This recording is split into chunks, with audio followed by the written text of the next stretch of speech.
Good morning, good afternoon, and good evening, everybody, and welcome back to Lightning Speed Racing Le Mans Ultimate here. We are here for the 2.4 Hours of Le Mans Season 3, Round 4, and we are ready for racing here as we go ahead and get things started. Right now, it is LMGT3 qualifying. So right now, everybody is going to go ahead and just vibe in the pits if you're in the hypercar category. And we're going to go ahead and just let these drivers drive. So just taking a look at some of the regulations for today, because there is some regulations going on here. So going to look at the qualifying announcements. So for about 15 minutes, it'll be a GT3 qualifying only. They get about a 5-minute break, and then for the next 15 minutes it is hypercar qualifying, and then we'll go ahead and kick off the 2.4 Hours of Le Mans here, brought to you by Lightning Speed Racing. And if you guys are unfamiliar with who I am, my name is Patrick Coleman, aka Reckus. I'll be your host and commentator for today's race here with Lightning Speed Racing. Really looking forward to it. Should be a ton of fun. We're gonna have a blast here as we go ahead and get through. So right now we are on board with Daniel Piedad. Hopefully I didn't mispronounce that, but we're gonna just go ahead and stay on board with him for now. And we're just gonna go ahead and take a look at qualifying here. It is the longest outlap of the season because this is the longest track of the season. It is over 13 kilometers long. So it is a pretty long lap, especially for these GT3 cars. So not a lot of them will get a lot of... You won't get a lot of laps in. You'll probably get maybe 2 or 3 good laps in, I would say, if you want to do cooldown laps in between. Or if you have to come into the pits to go ahead and get some new tires. So we'll see how it goes here. It is... So it does say we have about 30 minutes of qualifying, but it's 15-minute qualifying session for each with a 5-minute gap in between. So right now the GT3 cars are the drivers going ahead and going in. Francisco Chaves, who are watching him now in the Corvette. And I believe Bobby Sindhu will be the first one to start a lap. It'll be interesting to see how these drivers go through. A lot of new names for some people and a lot of familiar faces for others. And I'm actually really looking forward to this. It has been a moment since I've been here at LSR to commentate for this fantastic series. It's a lot of fun coming back, and I'm actually really looking forward to seeing how this one goes. So quite a few cars on circuit at the moment. A few others that are not on circuit at the moment. If you see some of the cars are kind of bugged out and not loading it correctly, that is just a Le Mans Ultimate bug. It should be fixed when we get into the race, but I can say that there's not a bunch of LMU standard Porsches currently on circuit, but it'll get fixed. It was decided as a loading issue. It's been a bit of a visual bug ever since Le Mans Ultimate came out, and I remember seeing it a good amount during the first broadcast that I did here when we were at Bahrain back in Season 1 quite a while ago. So right now we do have some drivers getting ready to go ahead and kick off their outlaps, or their fast laps I should say. So we'll see. It looks like the Mustang of Bobby Sidhu is going to be the first one to go ahead and give it a go here as we take a look. We'll take a look through our GT3 field here today. Nemanja Rajkovic is into the pits. That is our Lamborghini, or one of our Lamborghinis I should say. I think it is actually the sole Lamborghini on the grid here tonight. And then we have Bobby Sidhu, and I do realize that I'm probably going to mispronounce quite a few of these names, so I do apologize. Although some of these names are switching around as Bobby Sidhu goes off the circuit. Unfortunate for him, he did go a bit off track. Unfortunate stuff here. It does tend to happen sometimes, especially when you're trying to push, but it was right before the pit lane, so he's actually going to park in that pit lane. Not exactly a great spot. We have Jonas Bergqvist in the Aston Martin, Nico Perez in the Lexus, who set a purple Sector 1, who's currently out on a flyer, Jack Powell is going to be here tonight as well. He's shortly behind in the Mercedes. And then we have James Polson, who is in a Mustang, but it is showing up as a Porsche. That is just a visual bug. It should get fixed once everything reloads in. We have Aiden Gabinski in the Ferrari. Francisco, who is, I believe, Francisco's in the Corvette.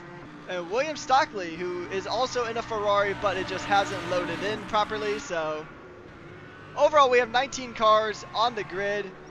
We have about 8 GT3s here at the moment. Or actually about 9 GT3s.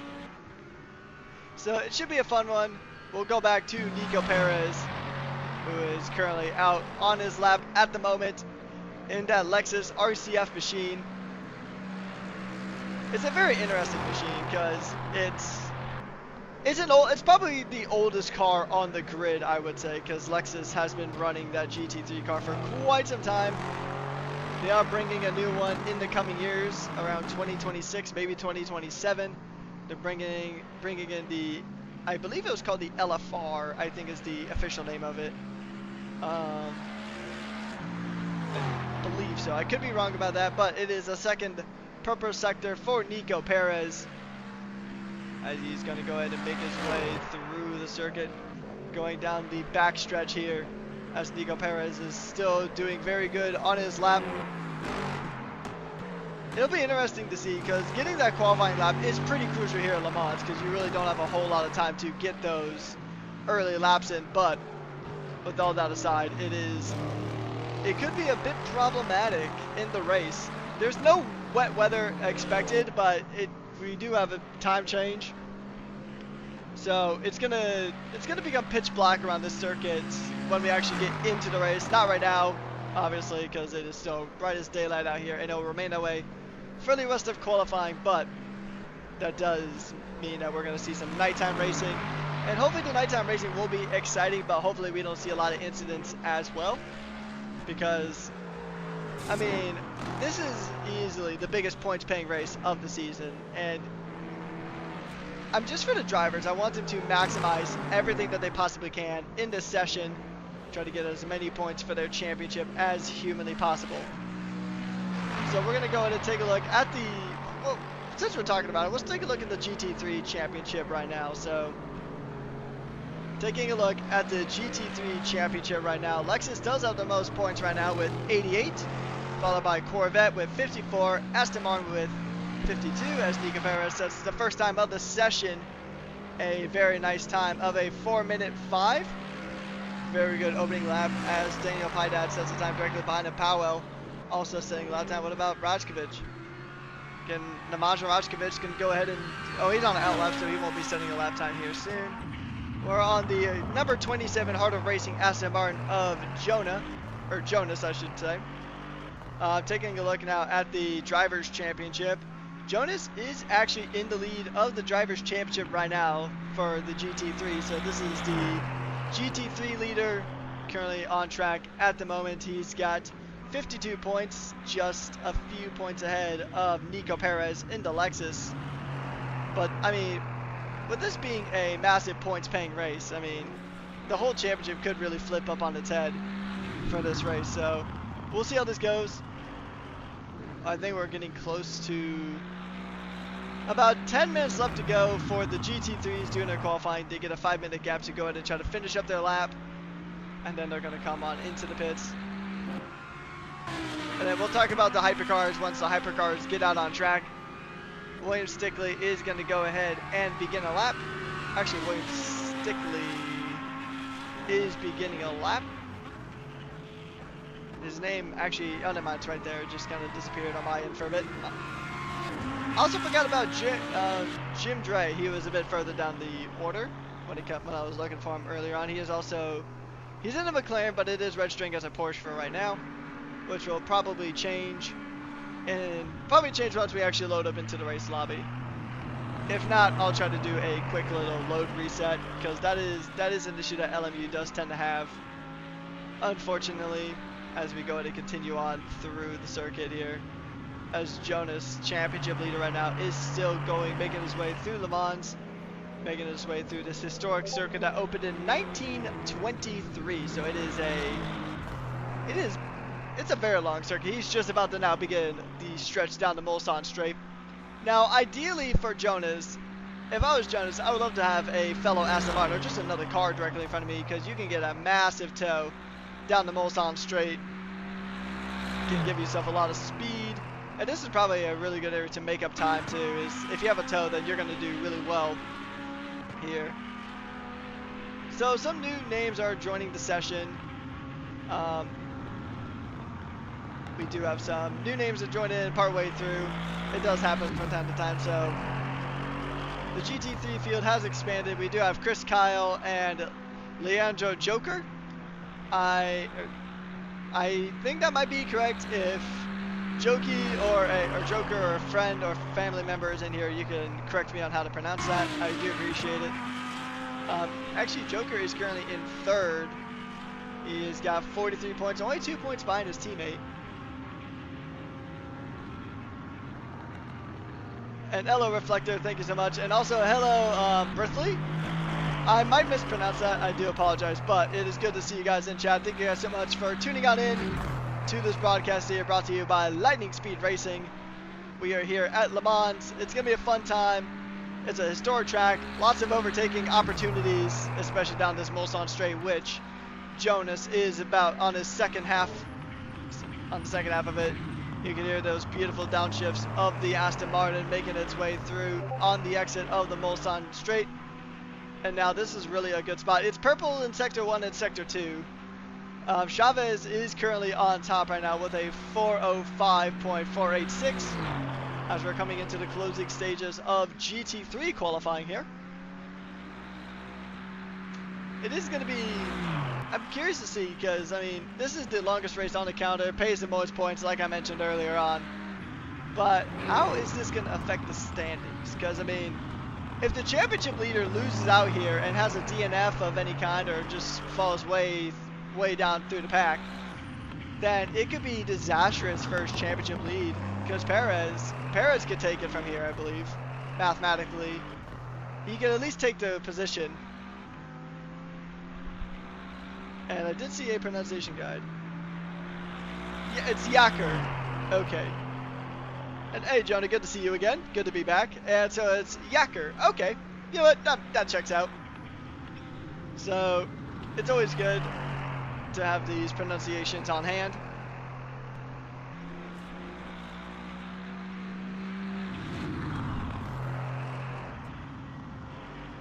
Yeah, it's Yacker. Okay, that makes sense.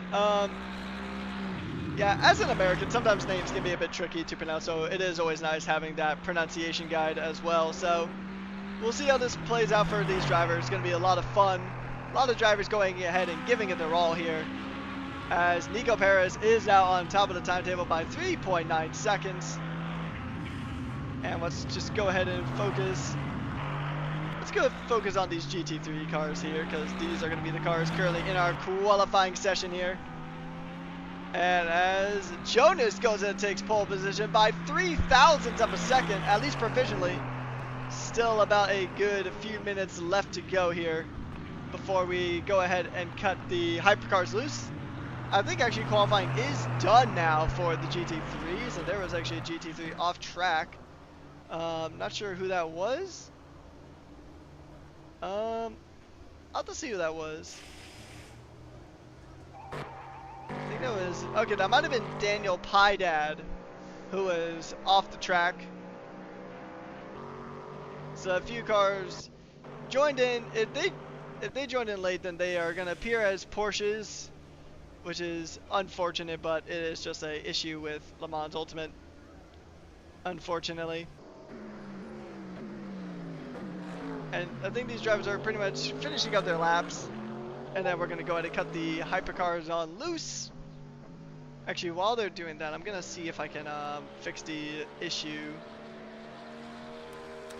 Go ahead and try to see if that does anything. Probably not. I probably would have to leave and rejoin the session to fix the Porsche issue, but we'll wait and see.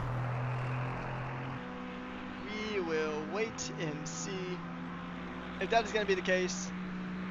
it should be a pretty quick leave and rejoin, so I'll step away for a moment, leave and rejoin, and then these cars should be right back.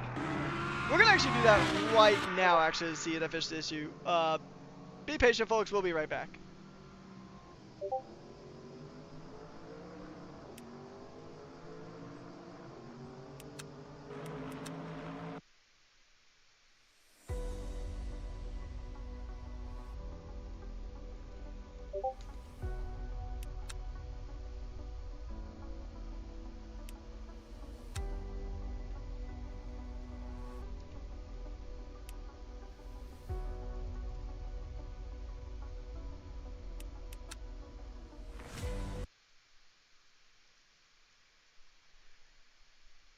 Alright, ladies and gentlemen, we are back. It was a quick little leave and rejoin. We'll see if that actually does fix the issue. The drivers were told to go ahead and box on in, so I figured it'd be the perfect time before we go ahead and let the hypercars cut loose. The UI is going to go ahead and take a moment to kind of reset itself once we get back into the session. We will go ahead and fix it as soon as we can. Just be patient with us. We'll get everything back up and running here. Yeah, so it's loading back in on my end, so it'll take some time. And I think we'll probably get right back in right as the hypercars go ahead and take to the track. So we'll see how this plays out. It will take a moment for Le Mans Ultimate to kind of load in because it does take a fair amount of resources. But anyways, how's everyone doing today? Hopefully you guys are doing fantastic as everything goes ahead and loads on in. We'll go ahead and bring the graphic back up. There we go. There is our order now. We're going to go ahead and bring out the GT3s because those are the cars that are currently finishing up their laps. Yep, it's taking a moment, but yep, there we go. I think we just about fixed everything. I'm just going to go ahead and take a look. Yeah, there we go. That fixed everything. It was a bit of a loading issue. So we fixed it. It's all good. Yep, everything should be good now. Thank you guys so much for your brief patience as we go ahead and do that little fix. But we are back. We are ready to go. And it's all going to kick off here. So hopefully you guys do enjoy it. It's going to be a lot of fun. Looking forward to this race. But very soon we're going to have the hypercars go ahead and give it a go. Gonna have the hypercars go ahead and give it a go here very, very shortly. It's about a minute left before we let the hypercars take to the track. And then it'll be 15 minutes of hypercars going at it. So right now, let's go ahead and take a look at our qualifying positions right now for the GT3 field. Jonas does get the fastest time with a 4:04.207. Just behind is Nico Perez, Namaja Rajkovic, Francisco Chavez, Jack Powell, Daniel Pydad, Bobby Sidu, Adrian Kapinski, James Polson, William Stickley, Chris Kyle, Leandro Yecker, and then Jim Dre is the last one. The latter three unable to set a time, unfortunately, but it does happen sometimes. It is a 2.4-hour race, so you'll have plenty of time to make that up if you got the pace for it. If you have the pace and the cleanliness to do so. Because you got to remember, it is a 2.4-hour long race, so it does take a while to, I mean, racecraft is always going to be a thing that you need, right? If your racecraft is good enough, you'll get involved in less incidents, and you can be the quickest driver out there, but if you get involved in a bunch of incidents, you're really not going to go anywhere, so you got to have patience, you got to have racecraft, you got to have pace, and traffic management. That's something I don't think enough people talk about when it comes to endurance racing, is that traffic management is such a big proponent to how endurance racing goes. It's just such a big proponent. As we have the last car come across the line.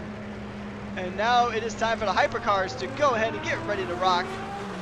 As we see some of the hypercars go ahead and get ready to enter the circuit. We'll switch our attention now to the hypercars. As we see the first cars going ahead and jumping off of their outlap. These laps will be a bit quicker, so these cars will be getting more laps in than the GT3s. I think the GT3s got about 2 or 3 good laps in.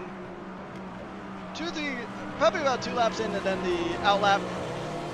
So it's going to be fun. It's going to be exciting in the hypercar. This could be interesting, right? Because season 2, this is already a step up in terms of just attendance. Because I think last time I was here for LSR was actually the last 2.4 of Le Mans, and it was about, if my memory serves me correctly, there's about 13 cars that were taking the grid overall. But we have more than that just in our hypercar field here today, so that is always very awesome to see. As there's William Stickley, who's still on circuit, but I think he's just going to go ahead and I think he's just trying to drive back to the pit, so not sure if that will be a penalty for him. I am only a commentator, I'm not a steward, so all things considered, it could be a bit tricky if he's got that penalty for still being on track while the hypercars are going at it. So let's go and run through our hypercar field as we go ahead and get ready for our opening laps. So the car we were on board with earlier is Henry, okay, I will admit, I have no idea how to pronounce this one. Gerard? We'll just call him Henry for short. Henry is going to go ahead and take the Toyota. Mark Long is going to go for a very long distance race here in the Aston Martin Valkyrie, arguably the best sounding hypercar on the field. And then just behind him is Denario Osario in the Cadillac. And then we have Gregory in the pits, who is also in the Cadillac. This is Gregory Castaras. A lot of interesting names here. And then we have Bradley Kennedy in the Porsche as always. Kimi Räikkönen. I'd be pretty impressed if this was the real Kimi Räikkönen, but nevertheless, we do have Kimi Räikkönen on track in an Alpine. And then we have Fritz Morawetz in the BMW, flashing his lights to the Ferrari, the GT3 Ferrari of William Stickley. And then Jesse Verwer in the BMW as well. Marcus Waltersdorfer is in the Isilta Fraschini. It's good to see that these boutique manufacturers are still getting love here at Le Mans. And then we have the Toyota of Alex Drury. And then Jonah De Lucia in the Peugeot. And then we have Johnny Luna in the Lamborghini. Huki Castillo and Alex Afonso. They're the last two on the grid here. But that's just right now.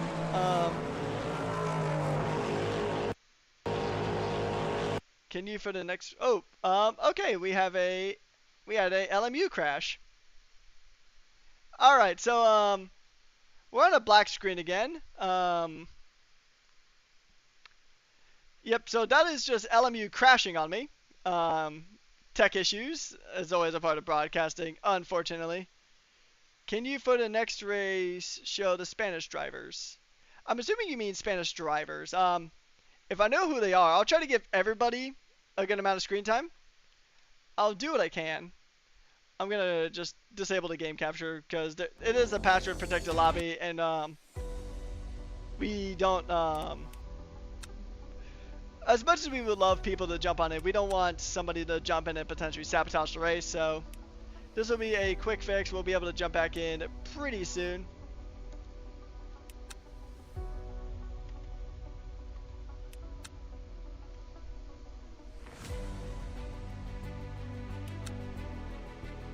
So I think that's actually the first time that Le Mans Ultimate has actually crashed on me. So do apologize for that, ladies and gentlemen. It's not a common thing.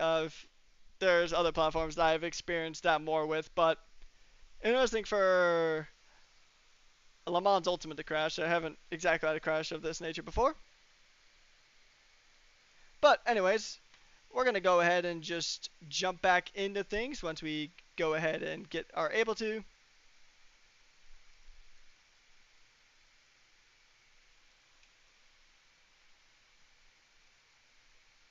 These things do tend to happen from time to time, folks, so we do just ask for your patience, as tech issues are just an unfortunate, they're an unfortunate evil when it comes to just broadcast and commentating. There we go. We are back in the session.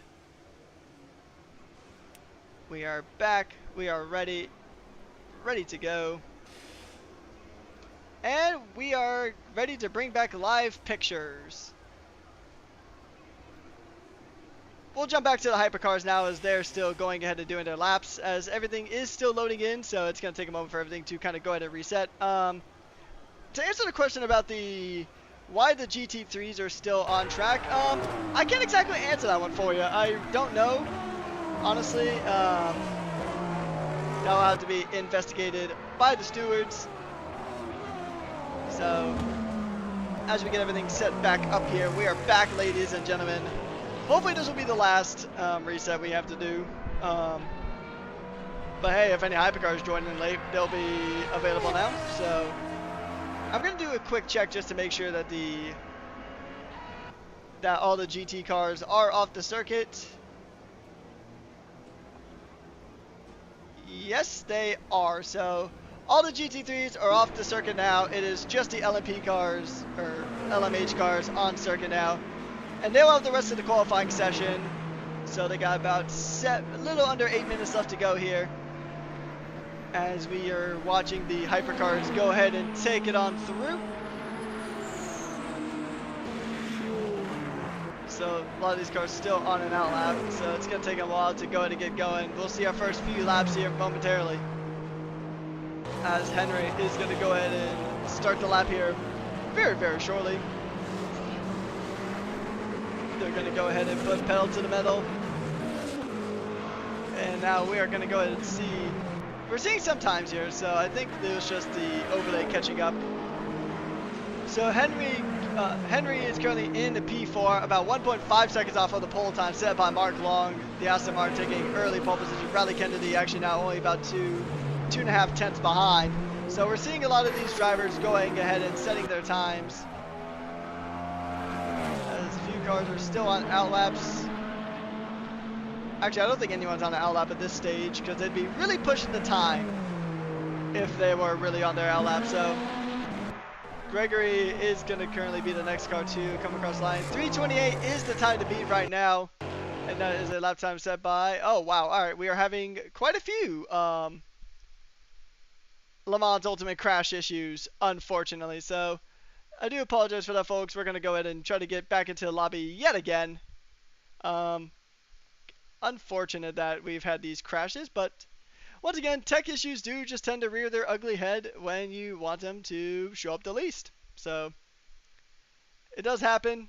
I do apologize. We will get back in as soon as humanly possible. Yeah, it's a bit of an odd one, I will say.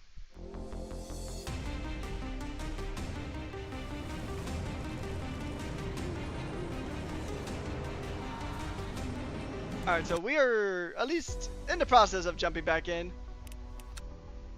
I do apologize. So you guys don't have to stare at a blank screen. You guys, we'll just show you the thumbnail for a bit. I do apologize. This hasn't actually happened before since I've been commentating, so.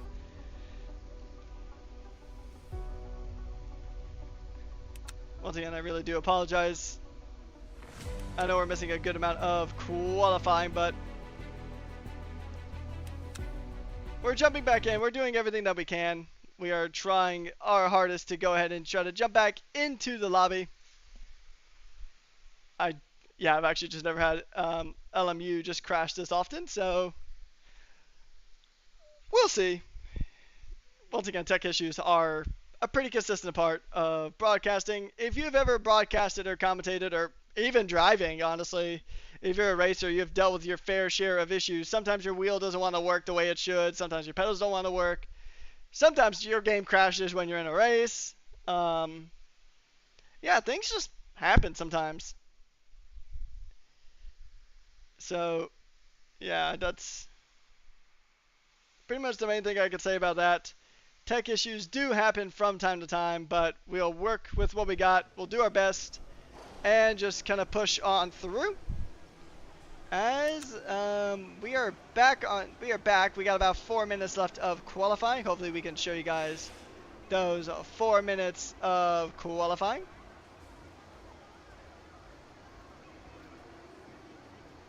Just going to wait for the cars to load on back in, and then we're going to go ahead and jump on board with some of them as qualifying is still underway. There we go. There we go. Now we have things back up and running. We are back here with our hypercar field going through. Alex Afonso does have the fastest time of the session right now, but with a 3:28.203. As there's a yellow flag. I don't see who that might be for, but oh, look at this. Huki Castillo is fighting with, I believe that's Jesse just up ahead. And a few cars taking the run off, and oh, the Cadillac is off. The Cadillac is off circuit. That is actually not. That is actually, I'm not sure who that was. It's one of the Cadillacs. Yeah, I'm not actually unsure who that Cadillac was. It was Gregory. It was Gregory was the LMP or the hypercar. Sorry, that was off the track.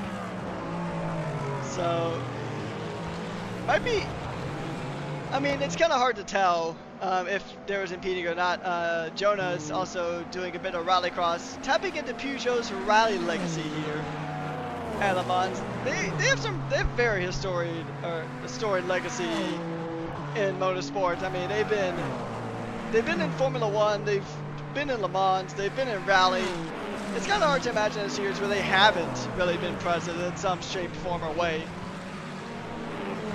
Although I will say, I do still kind of miss the Peugeot without a wing, but I do understand that the car is a lot better to drive with one.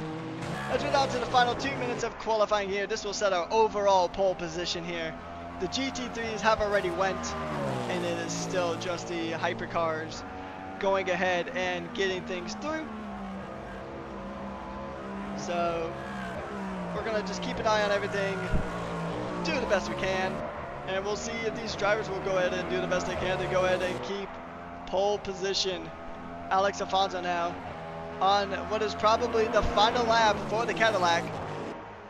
And I mean, Mark Long is in the pit, so I think that's his qualifying done and dusted. We have Fritz now. Fritz Morawetz is going to go ahead and try to push that BMW. He's only 3 tenths behind, about 3.5 tenths behind, so he's definitely in a decent position to go ahead and try to get these positions and get this win, or at least this pole position. I mean, if you get a good qualifying time here, you have a pretty good shot at winning this whole thing, but we'll see how it goes for him. I mean, it is the longest race on the calendar, like I mentioned earlier, 2.4 hours around the most historic circuit on the calendar. It was built and opened in 1923. So that is, I mean, it's an old track. It's older than either World War. So, actually, I don't think it's older than World War I. It's definitely older than World War II, I know that much. It's one of the oldest circuits in the world that is still used. As we go ahead and continue on with our grid. Less than a minute left to go in qualifying here. So, less than a minute left to go. And then we are going to go ahead and jump straight into the 2.4 hours of Le Mans here, presented to you by Lightning Speed Racing. And it is going to be 2.4 hours of intense action. Bradley Kennedy is done. He's in the pits. He's not going to give it another go. Fritz is the next car to come across the line. We'll see where he goes. Let's see where his time is going to be. Actually, there's another car just up ahead. It is D'Assota Fraschini. And he is into the pits. And I believe that is going to be qualifying done and dusted. Fritz is into the pits. Johnny Luna is still going at it. He's setting green sector, so he's going to improve his time, but I don't know if he's going to jump up the order. It's definitely not pole position time because there's not any purple sectors going on here. So the Lamborghini kind of bouncing around through the last few corners here of this historic circuit. The checkered flag is out. Johnny Luna will come across the line. It is an improvement. A 3:27. Actually, no, that is not his time. His time is still about 2.2 seconds. But in the D'Assota Fraschini, Marcus has set a pole position time in the D'Assota Fraschini. That is unbelievable stuff here. I have never seen the D'Assota Fraschini on pole position, and that is a pleasant surprise. 0.3 of a second ahead of Alex Afonso. Wow, I'm actually speechless. So Gregory is one of the last few cars to go out on circuit. There's a bit of a time left, so we'll see who's all in the pits. I think pretty much everybody is in the pits. Henry's still out on circuit. Yep, so everybody is pretty much done here. So it is, well, Gregory's in the gravel, so his qualifying time is done. And now what about Jonah? Jonah hasn't been able to set a lap time yet. It is purple sectors. I don't think it's going to be a pole position time, but it will be a time where he can start ahead of the GT3s, that's for certain. He's just got to go ahead and bring it on home. He'll be the last car. Because the worst thing for the hypercars is if you start in this GT3 field, you're going to have a tough time. I mean, it was already, if you're starting in the GT3 field, then it's already been a tough qualifying session for you. But then it's going to be an even tougher race just to have to try to claw through all those cars, like, immediately. Because, I mean, at the start of Le Mans, it's going to be hectic. You're pretty much going to have everybody bunched together. And then you have everybody pretty much just kind of in a holding pattern, really. And being a hypercar in the midst of GT3s is not exactly an ideal spot. So, actually, Castillo is actually going to start from P26. So, he's going to start buying every single GT3 car aside from one.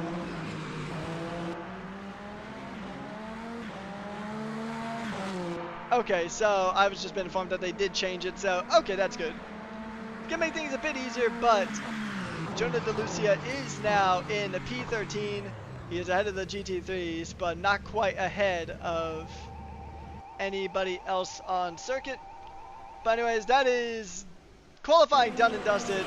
Your pole sitter is Marcus Walterstorfer.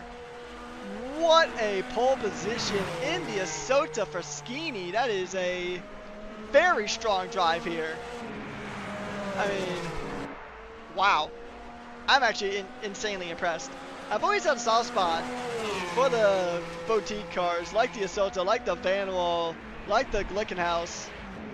But seeing an Isota on pole position is just beautiful. Beautiful stuff here. But here's the thing. Can he translate that to a race win in the Isota Fraschini? Can he translate it? We'll have to see as the Italian machine is going to pull on into the pits. And then we're going to go ahead and get ready to go. So now this is our qualifying time for the top 20 cars on today's track. We have 27 with us overall. And those are our top times here as we go ahead and get ready for the start of the race here at Le Mans. We're going to just have a go at it. Teams and drivers go to the grid for a race start. Yep, the drivers are going to go ahead and get ready to go here, ready to race. I mean, this has been a fantastic job here from all these drivers, in fact. Not just a driver who got pole position, but all these drivers in general. It's going to be really fun to see how this race does play out. It's going to be chaos. It's going to be fun. It's going to be a race of attrition. And it's only 1 minute until it all kicks off for the 2.4 hours of Le Mans for Lightning Speed Racing Season 3 of Le Mans Ultimate.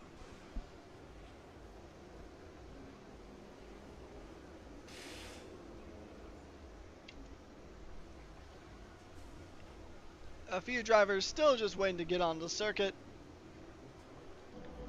And here we go. Now we have some of our drivers on the grid. And boy, oh boy, is it going to be a fun one.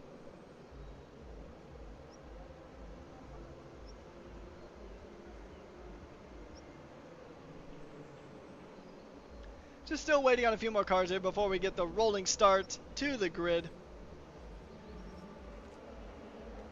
And, I mean, honestly, yep, we're seeing some of those cars loading on now. And we are soon to get ready for racing here at the Circuit de la Sarthe here in Le Mans. It is going to be, it's going to be a fun race. I'm actually really looking forward to it. The formation lap has begun. So these drivers will go ahead and get ready to go here. The 3 hours, or the 2.4 hours has yet to start. 2 hours and 40 minutes will be the time around the circuit. Drivers trying to warm up those tires. the tire blankets have definitely been a beneficial update for this game, and also for these, especially for the hypercars, because sometimes driving out on the hypercars is a bit of a tricky. It was a bit of a tricky race start. Bit of a tricky start, but we'll give it a go. We'll see how things are going to transpire here. That is our leader of the entire field, in particular the hypercars. And then Jonas is going to go ahead and lead the field in the GT3s. There's a lot of racing that can happen here. A lot of action as Nico Perez is already trying to put pressure on, and they haven't even started the race yet. So we're going to jump back to the front to our lead car here of Marcus Waltersdorfer. And we're going to go ahead and get ready for racing here very, very shortly.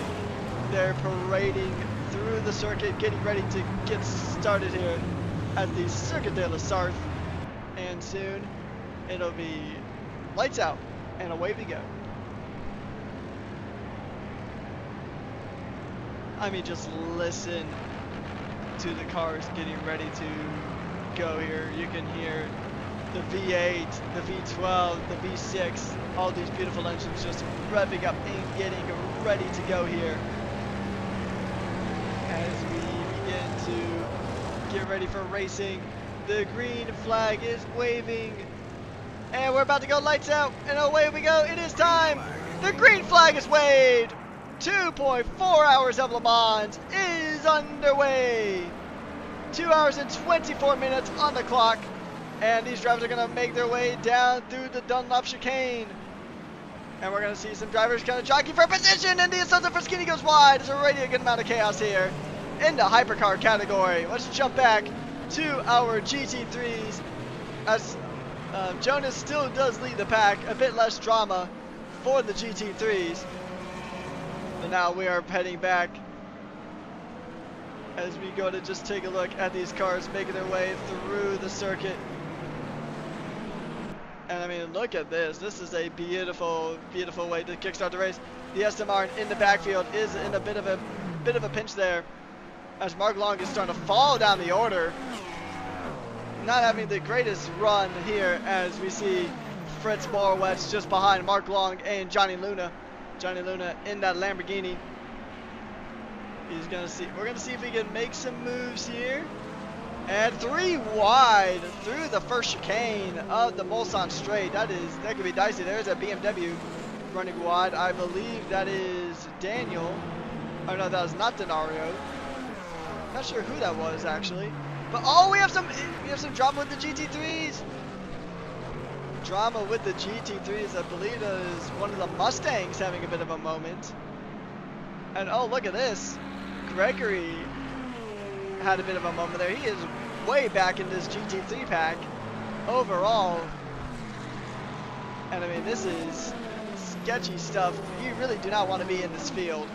So I want to say it was the Mustang of, I think it was Pydad. I did see a yellow Mustang go ahead and get through and have to take the runoff, but we'll see. Right now, it is still Alex Afonso chasing Marcus Waltersdorfer in the lead, as the Porsche of Bradley Kennedy does go a bit wide. A few of the hypercars going a bit wide and getting a bit into that gravel, as we see just this gaggle of cars here. Kimi Räikkönen trying to get past Denario Osario.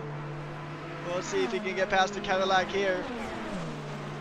The Cadillac is a bit stronger on power, but I think the Alpine touch, the Alpine and the Cadillac touch, as they make their way through, that's going to allow Denario to, or Dario, wow, I mispronounced that name for the longest time, or Dario, it might be Dario. Dario is going to go ahead and just keep that position, but took a little bit of argy-bargy now, as we see Jonah DeLucia getting past Mark Long, and Mark Long has just had a very rough race start here at Le Mans. He started in second, and now he's down in 13th. Second to last in the hypercar category. Let's go to jump to our GT3 field and get an eye on how they're doing now. Jonas still leading the pack here through this racetrack. And as the drivers have settled in, it is going to be, the drivers have pretty much settled in. Yecker's into the pits, so I think that's his race done and dusted. So that's our first retirement of the session. Oh nope, he's back out. Okay, so he must have had some very lengthy repairs to do to that Lexus. So Mr. number 87 coming out of the pits as we jump back here to this battle with the GT3s. It looks like we have a fight for position here between Sidhu and Powell. Sidhu and Powell fighting it out. Mustang versus Mercedes. And we know the Mustang can be quick in a straight line, but it's going to take a lot of pace to really try to get those positions in. As we have started, or as we have completed the first lap of racing here. And now we will present the top 5 in class at the moment. And we're just taking a look at how things are settled here. Alex Afonso still trying to chase the Asalta. The Asalta doesn't exactly have an advantage in the straight line speed compared to the Cadillac. I think the Cadillac is one of the best in class when it comes to that. But the Toyota of Henry is not too far behind. So if these two up front get into a bit of an argy-bargy, then it is all fair game for Henry in that Toyota to really try to make a difference here in the opening stages of this 2.4 hours of Le Mans race. The Cadillac shaking for a move, but not enough real estate to get it done. Alex Afonso now. He's going to try to get some things done here, but not exactly going to be easy for the Cadillac. Not exactly going to be the easiest thing on the planet to try to get a good pass here. You ideally want to get it through the Mulsanne straight as we go ahead and just check in on it's really cool to see some of the just data that we get here. As we see, he's going through third gear into fourth, putting on a lot of pressure now to really try to chase down the Asalta Faschini of Marcus. As we go ahead and bring back everything. And we see that Marcus now does have a bit of a scary sight just directly behind him. I mean, he's got that Cadillac pretty much all in his mirrors and in this camera here as we watch this beautiful, as these beautiful machines, plural, are going out of here. Jumping back now to live picture. As we see now they're going to go ahead and make their way. It's a bit of a drag race here for the overall lead here. We're going to go ahead and jump back to our GT3 field. A bit of a fight for the GT3 lead as well, still going on between Jonas and Francisco. So far the pole sitters have still kept the lead of this race from pole position, but we are only a few minutes into a 2 hour and 25 minute race, or 2 hours and 24 minute race I should say. With 2:18 left to go, still a lot of racing, still a lot of things that can happen here. We have a spin! Johnny Luna spun in the Lamborghini. He is off into the gravel. He's going to lose a good amount of positions. A bit of a risky rejoin, but he's going to pull to the side and let Mark Long through. And Johnny Luna in that Lamborghini. The Raging Bull raged a bit too hard and caught himself into the gravel. Very unfortunate timing here for the Lamborghini. I mean, you hate to see that. I mean, he was having some pretty good pace here too, and it just got derailed essentially. And that's what I was talking about earlier. You need the racecraft, you need the consistency to really pull out this race win. Because, I mean, it's an almost 2.5 hour long race, so you're going to make a ton of mistakes if you're not careful. So, I mean, 2.5 hours of just laser focus on the circuit. If there's any particular driver you guys would like me to go on board with, just go ahead and let me know in chat, and we're gonna go ahead and get it going for you guys. So fear not, we're gonna go ahead and give you guys an onboard lap with any driver at request. Also within reason, if somebody is out of the race and into the pits, like unfortunately we have lost Leandro Yecker, then that'll be probably kind of a tricky one to do. But Jim Dre right now is not exactly in a great spot at the moment, as he is currently 31 seconds behind the leader. And as things go on, and I mean, so that leaves him not super far behind Perez, but not exactly in a super great spot either. Here's the intervals now, so some battle's still going on. He is about 5 seconds away from Nico Perez, as Pydad is going to try to get some battling done here. He is fighting Aiden Gabinski, trying to find a gap in a Ferrari, and the Ford versus Ferrari battle still actively raging on here, as he is going to go ahead and get on through, as the Mustang roars past the camera, and he is in to P9 in class, but took a little bit of argy-bargy to get there. And then we have Chavez here, still trying to put pressure on. He's been keeping up with the Aston Martin of Jonas Bergqvist, but it is not exactly the easiest of overtakes to really try to make, because Bergqvist is leading in the Drivers' Championship, so he's definitely been doing strong throughout the season, throughout the first 3 rounds here. But this is the one where the big points come in. And we also have to note that there is a yellow flag. I'm not sure what has caused the yellow flag, but there is a yellow flag about. Oh, it is Jonah DeLucia into the wall. The number 93 Peugeot having a bit of a rough time here. It looks like his car might actually be stuck, trying to get out of gear and trying to pull that Peugeot out. I wonder if that's his 2.4 hours of Le Mans done. I wonder if we have our first hypercar retirement of the session, as we take a look at the hypercars. I think he's trying, but I think he might just be stuck. Jumping on board to a battle as Jonah DeLucia goes in and gets himself settled. And here we go. It is Johnny Luna and Alex Drury battling it out for position now. The Lamborghini trying to recover after the spin he had earlier. And look at this. Alex Drury is into the gravel. Going to give the Lamborghini a prime shot to make the overtake here. He's going to go in and give it the old college try. He's got the move. Not much of a contest there from Alex, as Johnny Luna does make it into P10, in the top 10 now. Now, remember, for these races, it is the top 12 for each class that gets points. And I think Jonah DeLucia is still trying to get his car unstuck.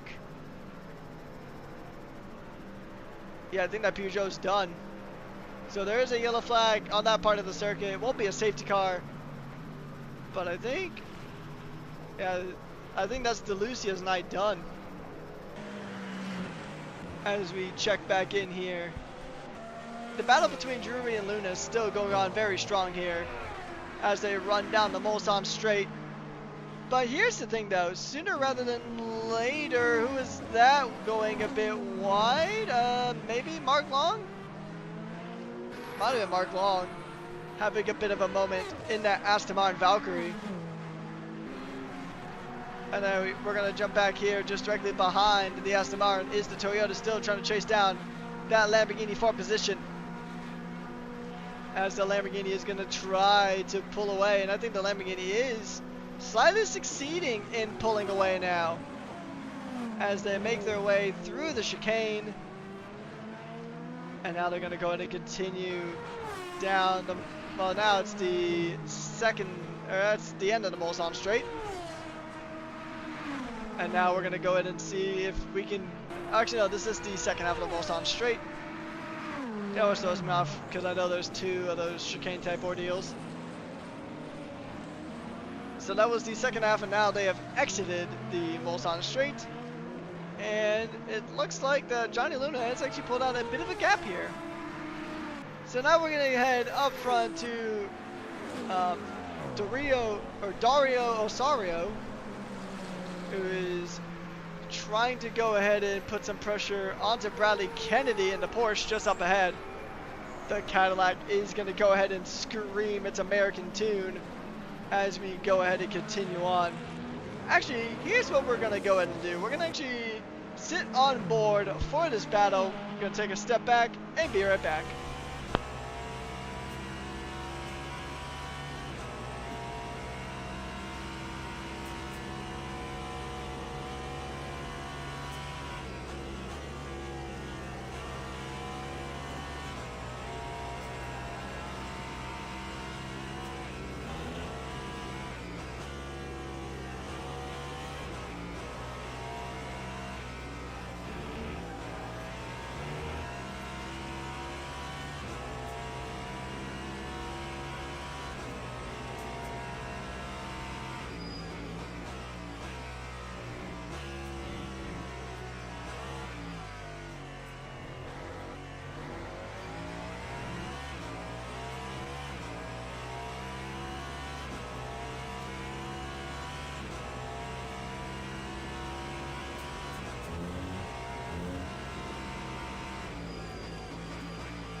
Alright, we are back here, ladies and gentlemen.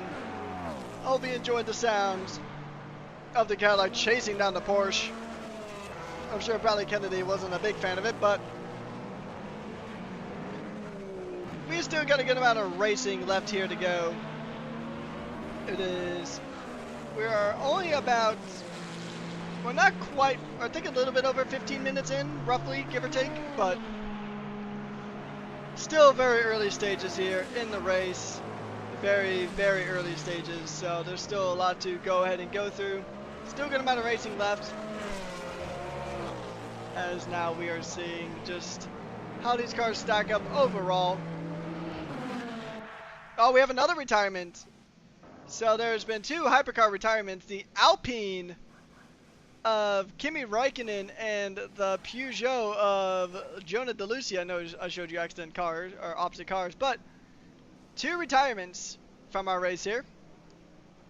So that is, actually that is three retirements because Leandro Jocker, or Yecker, is also out of the race. So quite a few cars out of the race. As we're seeing some battles here. This is Bradley Kennedy on to Dario Osario.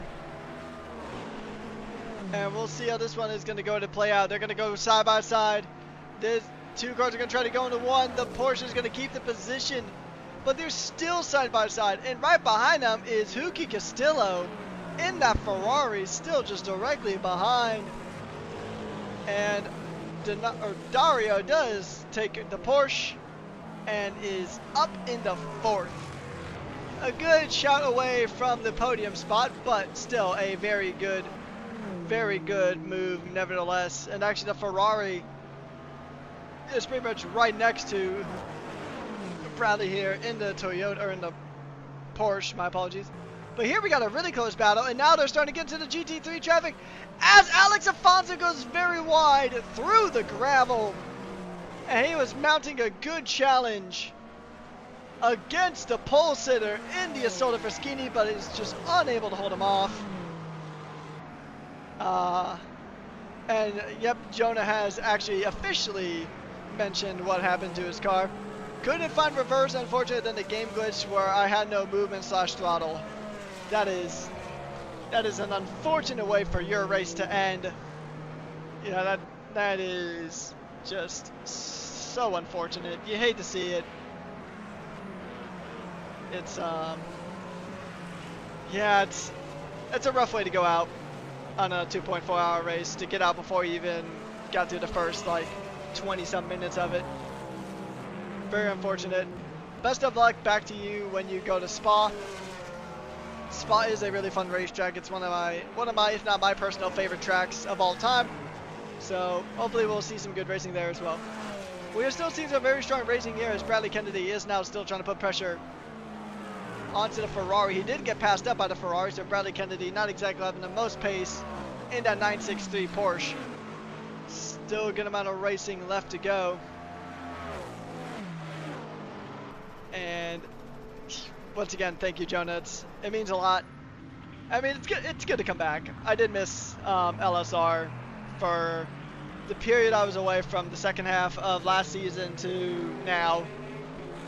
I did miss coming here because there's some good racing in this league, and it's really awesome seeing how much this league has grown over just the time I wasn't here, just as I was gone with work and stuff. I mean, this league has grown fantastically, and I mean, the potential was always there, and I'm glad that we're actually starting to see a lot of that potential here. And speaking of potential, I mean, look at this GT3 car here. This is Jonas Bergqvist. He's having a very commanding lead right now. He is 115 seconds behind the car ahead, but that is a hypercar. That is not a car he has to even really concern himself with. He's got about a good 3-second gap to Chavez just behind. So, very good stuff. I mean, it's tricky to kind of continue from pole position here at Le Mans, but so far both of our pole sitters have done excellent with it. As Marcus now is still trying to go ahead and is still trying to pull away from that Cadillac. He hasn't been able to really shake the Cadillac like the pole sitter GT3 has, but he has been trying. He's been doing very good. I mean, the Asolo Verschini is a car that is considered not really super great compared to the established brands, like the Cadillac behind him, like the Toyota, like the Ferrari, the Porsche, you name it. It's probably considered one of the worst cars on the grid, but seeing that the worst car on the grid got a pole position and is leading the race, he has led for almost the first 24 minutes of the race here. So it's another yellow flag. I'm not sure who that is. Hopefully it will get cleared up, but we don't need a safety car. But look at this. This is getting very close now. Alex Afonso having to get around that Ferrari, but the Ferrari lets him on through. I believe that was, I'm actually not sure which Ferrari that was, but, and it is a very good racing here between Afonso and Waltersdorfer. I mean, Afonso was always quick. He was quick in the Lamborghini, and the Lamborghini wasn't exactly a high-tier car. But look at this, Nico Perez getting off track in the Lexus allows them to go on through. And I mean, that's a pretty easy way to get on through. But look at Henry here. Henry's just kind of snuck on in. He is now within a second, or about 1.2 seconds of Afonso just up ahead. Gerard here is actually doing really good in that Toyota, so he's definitely, he's certainly someone to keep an eye on here. So, interesting stuff here. And as they get around the Lamborghini of, I believe, I want to say that is the Manja that they just got past. But, I mean, good stuff here. Actually, speaking of GT3s, as we see another GT3 overtaken, Sidhu and Chris Kyle are about to go out of here with William Stickley not too far behind. It is Britain versus America versus Italy in the cars, at least. I'd have to take a look back at the driver flags to see which driver is from what country. But regardless of that, it is still a three-way battle here for P4. And this is the part of multi-class racing that is doing, I just love, right? It's the fact that the traffic really plays such a big factor of it. Traffic can really make or break your race here. And oh, look at this, Afonso does get into the lead. The hypercar lead has changed positions, and Marcus putting up a valiant effort in that Asota, but the Cadillac now in clear air has a good chance to really run away with things. But considering how Marcus has driven this race so far, I don't think he's going to give this up without a fight. He's going to go ahead and put pedal to the metal. Now here's the thing, the Assaulta might get him on corners, but straights is where the Cadillac is king. So It could be tricky as we have a car off into gravel back there. That might be one of the GT3s. Oh, it's Huki and Dario. Henry must have been the car that went off track then. Yeah, so Henry was catching up to these two in the front, but now just dropped way down the order. And now he's down into 5th. But you still have over 2 hours of racing left. And look at this.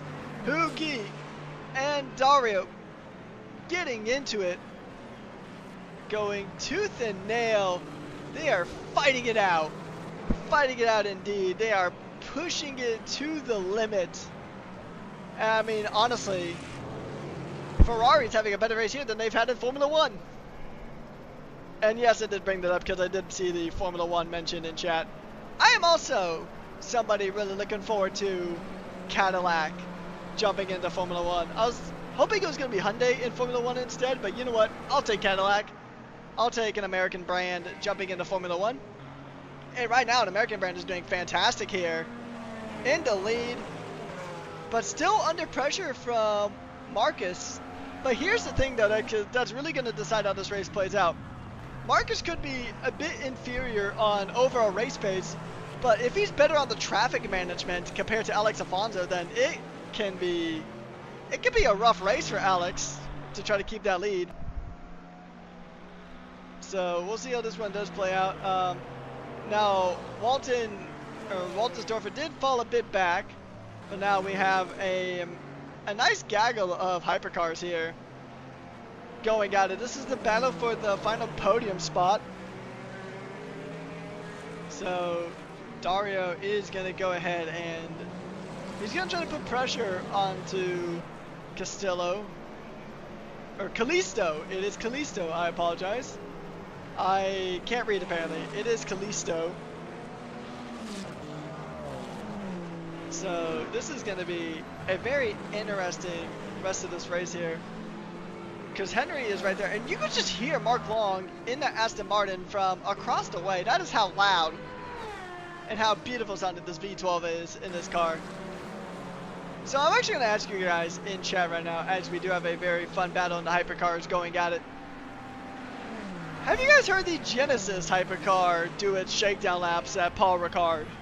Because honestly, that car sounds so nice. And as like a Hyundai Genesis fan, I'm actually really excited to see them.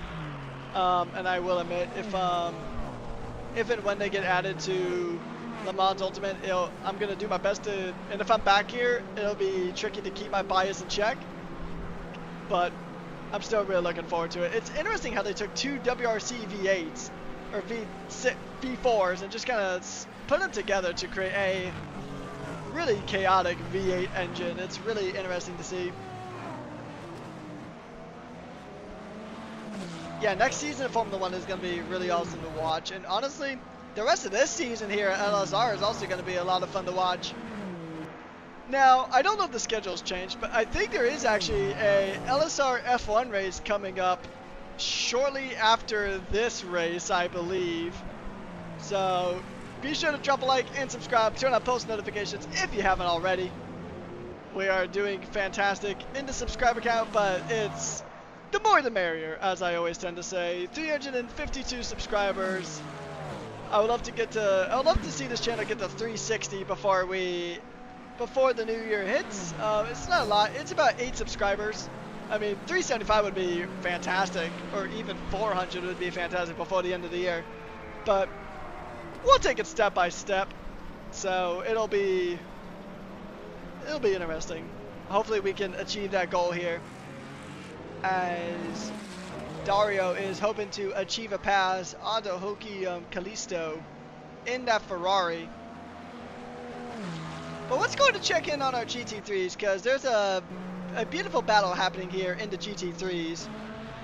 It is between the Mercedes of Jack Powell and the Corvette of Francisco Chavez.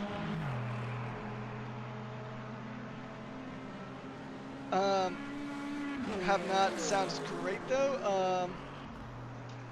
What all do you have left? Could you maybe elaborate on that question? Because I I am more than happy to answer any questions you guys have. If you have a question about anything, or if you just have a comment, just go ahead and throw it on in there. And yeah, I'm happy to chat with you guys as we're watching this fantastic race go on here at the Circuit de la Sarthe. As we see the Mercedes still trying to go ahead and close on up. Let's jump through this field.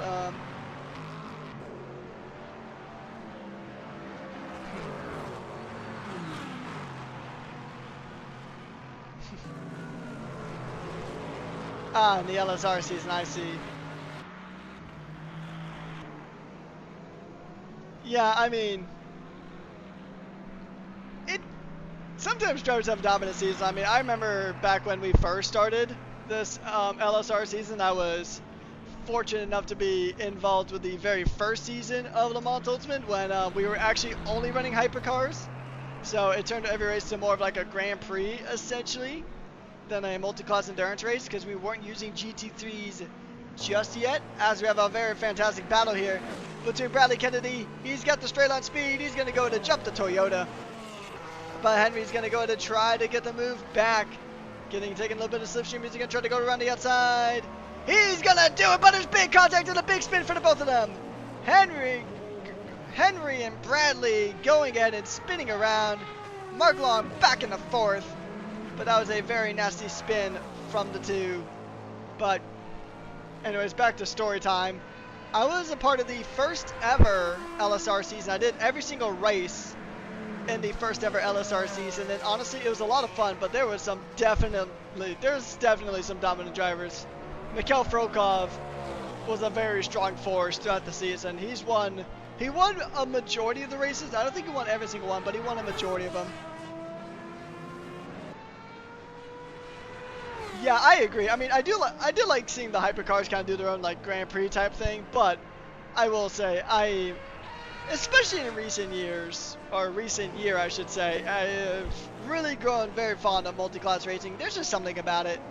Seeing cars from multiple classes having multiple different battles, like the battle we're seeing here, as Fritz Morawetz is trying to catch up to this very heated battle from earlier on. But yeah, I mean, and I know a big part of it is also just down to just attendance, right? Because you can have 3 classes, but if you don't have enough drivers to kind of fill out those classes and make those classes interesting, then it's kind of a bit of a tough spot. As much as I would love to see LMP2s thrown in here as well, it's just tricky because you're definitely going to split the hypercar field right down the middle, then you're probably going to also split the GT3 field right down the middle as well. Drivers trying to do both, so you got to really just make it so like there's enough interest in it. I'm also really looking forward to see how the ELMS circuits kind of factor into Le Mans Ultimate. What I'm hoping they allow us to do with the next update is I'm really hoping that they allow the drivers to run the hypercars on the ELMS circuits like Barcelona, Silverstone, Paul Ricard, Portimao, all the other fantastic circuits. Although Portimao's is already a part of the game, but quality is definitely it. Like, I've always been a quality over quantity type person, but nevertheless, you really need a mix of both. You really do need a mix of both. Honestly, I'm going to be honest with you, Greed, that I 100% agree, but I'm tis. Yeah, I mean, that's another tricky thing too, is that you're going to have drivers from all across the globe, and these two are fighting all across the track, trying to get these positions. This has been a really fun battle to stay on board with, as Morawetz is going to pretty much be right in prime position in that BMW. There was one point where the BMW was such a dominant force in LSR, but now it's had some pretty stiff competition here. As we see these drivers are going to go ahead and just make it go it on through. I mean, it is fantastic stuff we're seeing right now, as Bradley Kennedy has 2 very hungry cars directly behind him.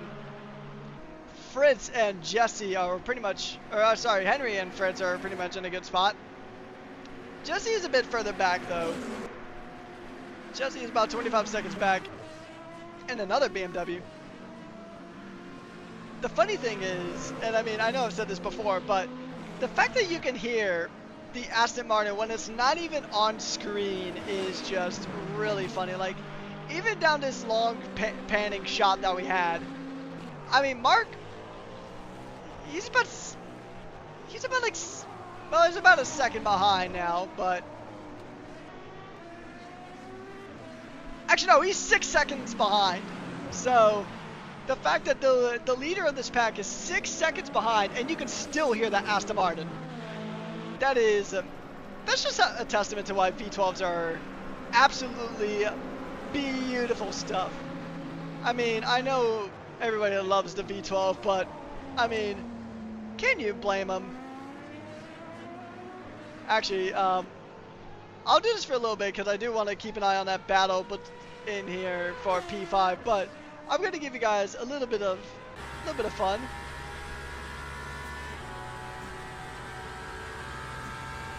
We're going to allow this V12 to come on and sing for a bit as we go ahead and just ride on board with the Aston Martin for a little bit. It is such a nice sound.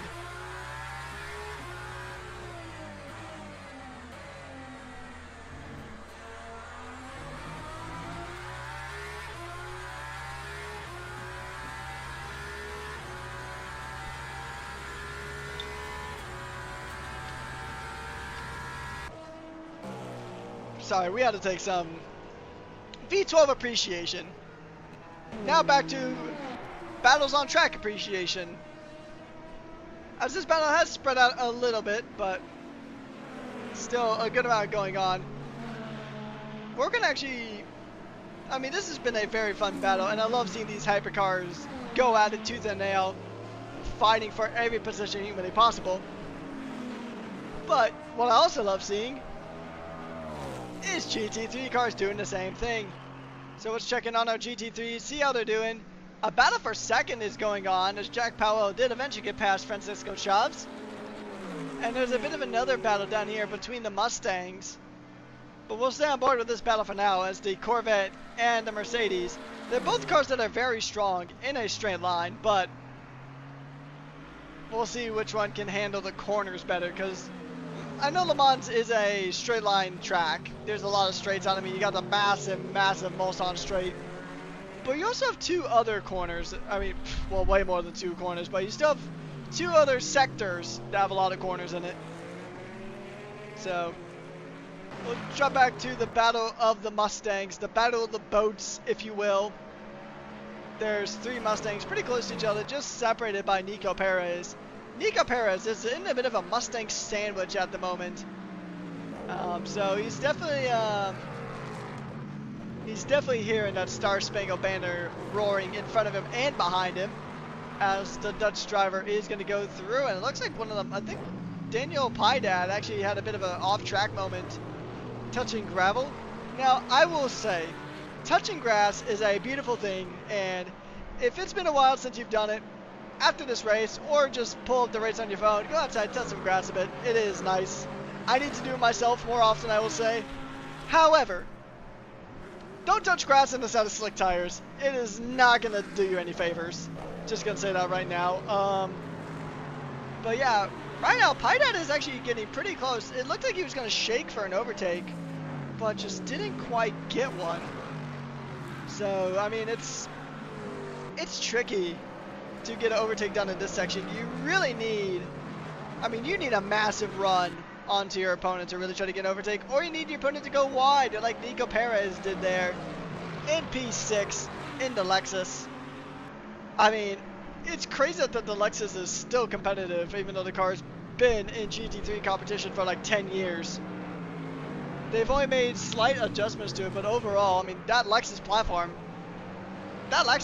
I'm pretty sure that Lexus platform has outlived the actual road cars based on, which is pretty crazy. But we may see Nico Perez try to chop on past as we hop on board onto the Mustang, and the Mustang goes wide. Nico Perez slides on through. We're actually on board with the Lexus as James Polson does go ahead and go wide there.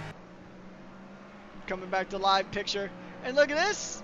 Just directly behind, it is Nemanja Rajkovic trying to get around James Poulsen. He gets around Poulsen. And now the Iron Lynx Lamborghini is going to try to put pressure on the Piedad.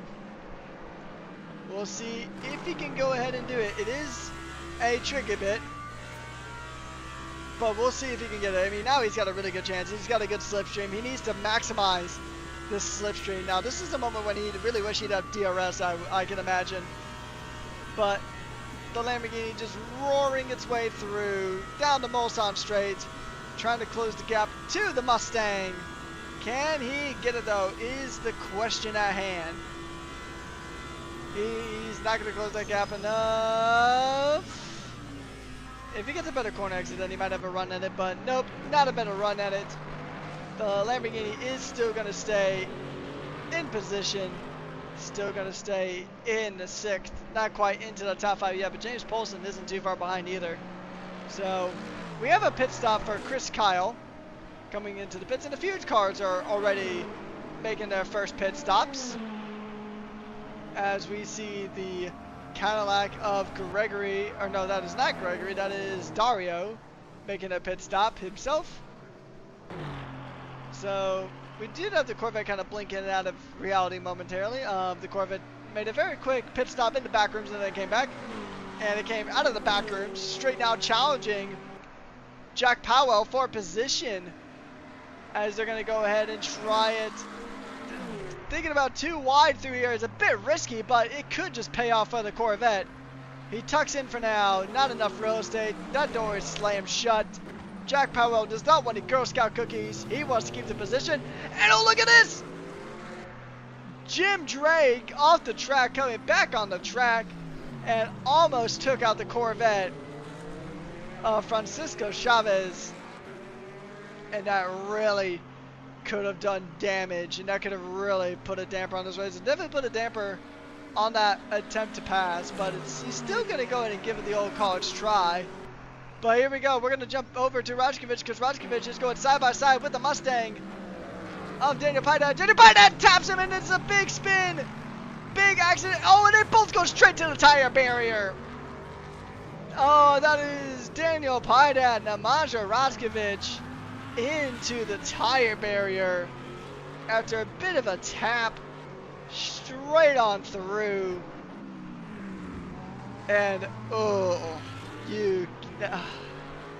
I mean, that's just something that just tends to happen when you just get good hard racing like that, is you just end up with some drivers just in the wall. I mean, these drivers are pushing tooth and nail for these positions. They want, because I mean, it's getting closer to that pit stop window, I'd imagine, so you'd really want to be ahead of your opponent coming into the pits, so you have the best chance of exiting ahead of your opponent. So these drivers are really just fighting for position all the time. There's going to be a period of time where drivers kind of just settle in and just take a chill pill, essentially, then just get back into it, but that is just, that's heartbreaking, as Nemanja is now into the pits. As we go ahead and check in on our hypercar drivers. We're going to check in with the Isilta Fraschini. See if the Isilta can do some good work here. Only about a second and a half behind. It was about 2 seconds previously, but now Marcus is catching up to Afonso now, actually pretty consistently, but it's going to take a moment as both of our leaders are, oh, look at this, they're both off track, coming onto pit lane. So they're both coming into the pits now, first of potentially many pit stops, as the sun starts to set here at the Circuit de la Sarthe. Mark Long, I think, is coming into the pits as well, so I think we're seeing a lot of these hypercars pile on into the pits. So while these cars, a lot of the cars here are actually making pit stops, we'll sit on board with Dario, because Dario actually made a pit stop early on, so he went for the undercut. We're going to take a step back and just run on, actually we'll run the boat with the GT3, because we did hypercar last time. We took a quick step back. We're going to show some GT3 love here, and let's go on board with, actually Let's go with William. Actually, let's find someone who's not in the pits. We'll hop on with our pole position driver of Jonas. We're going to run on board with the Aston Martin. Let's get a good camera, and we'll take a step back and be right back.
Alright, ladies and gentlemen, hopefully you enjoyed that as much as I did.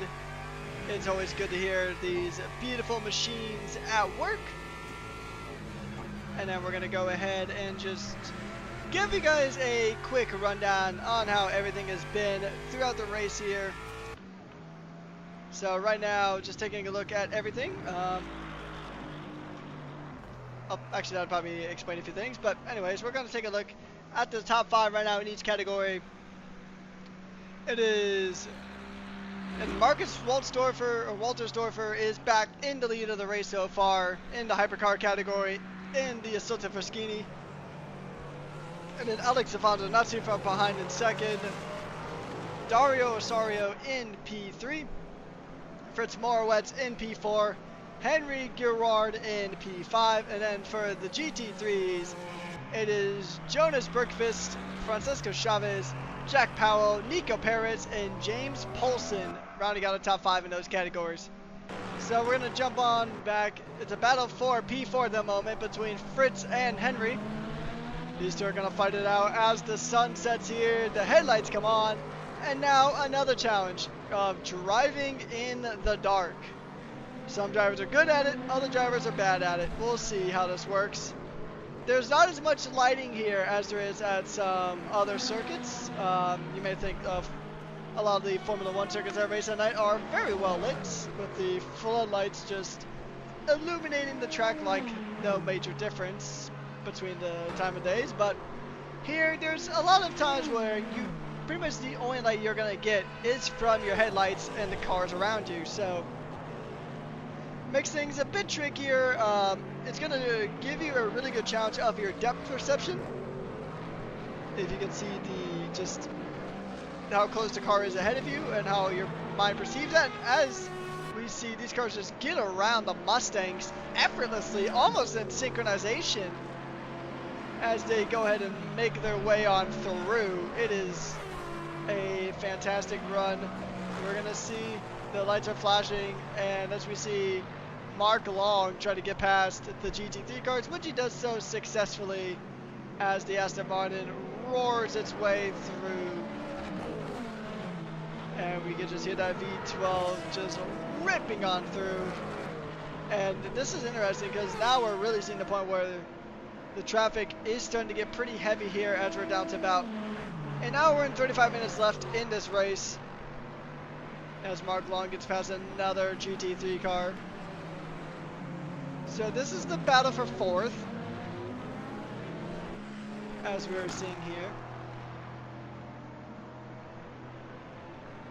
And just taking a look now between these two machines.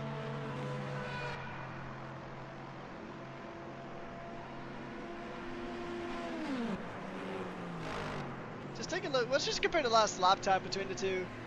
Fritz well, I mean, actually that's not exactly a good metric. That is, oh, but they touch, they spin!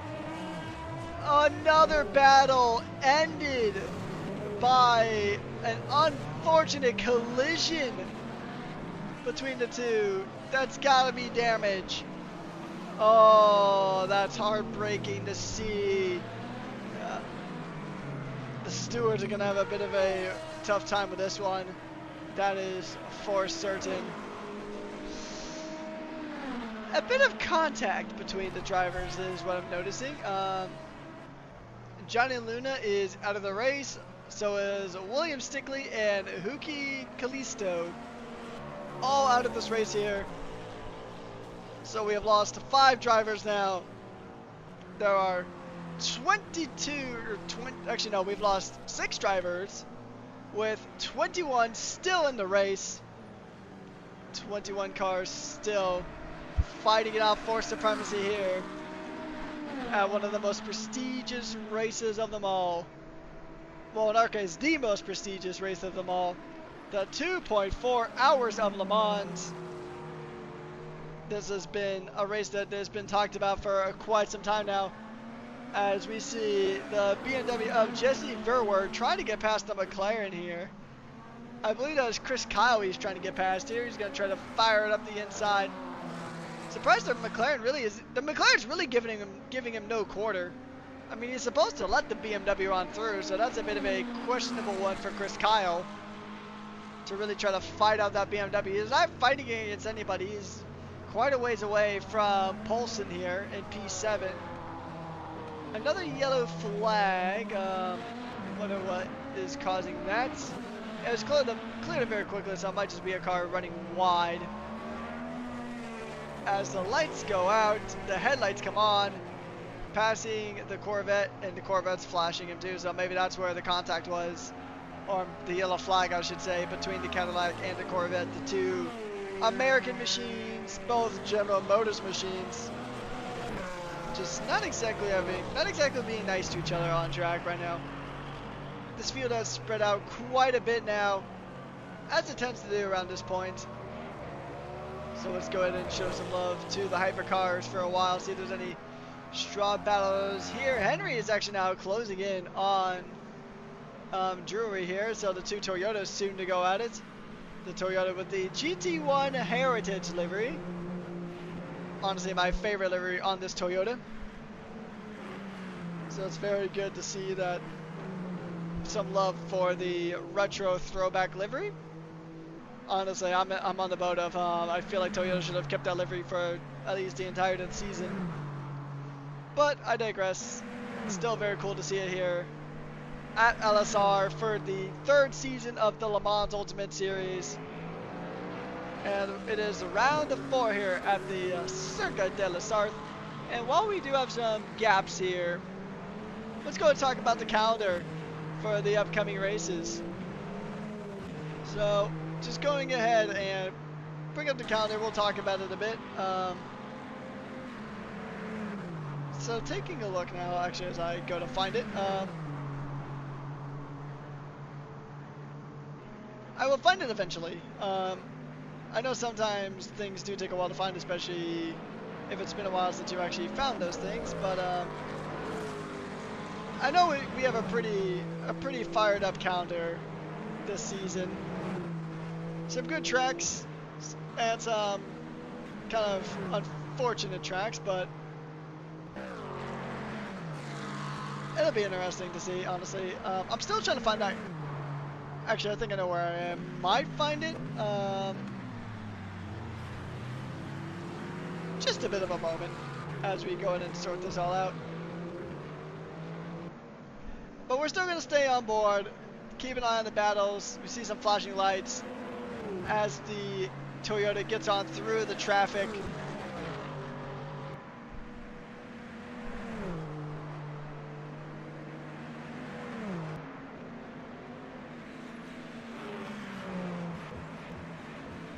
Oh, here we go. I finally found it. So, apologies for the awkward silence. I did actually find the calendar.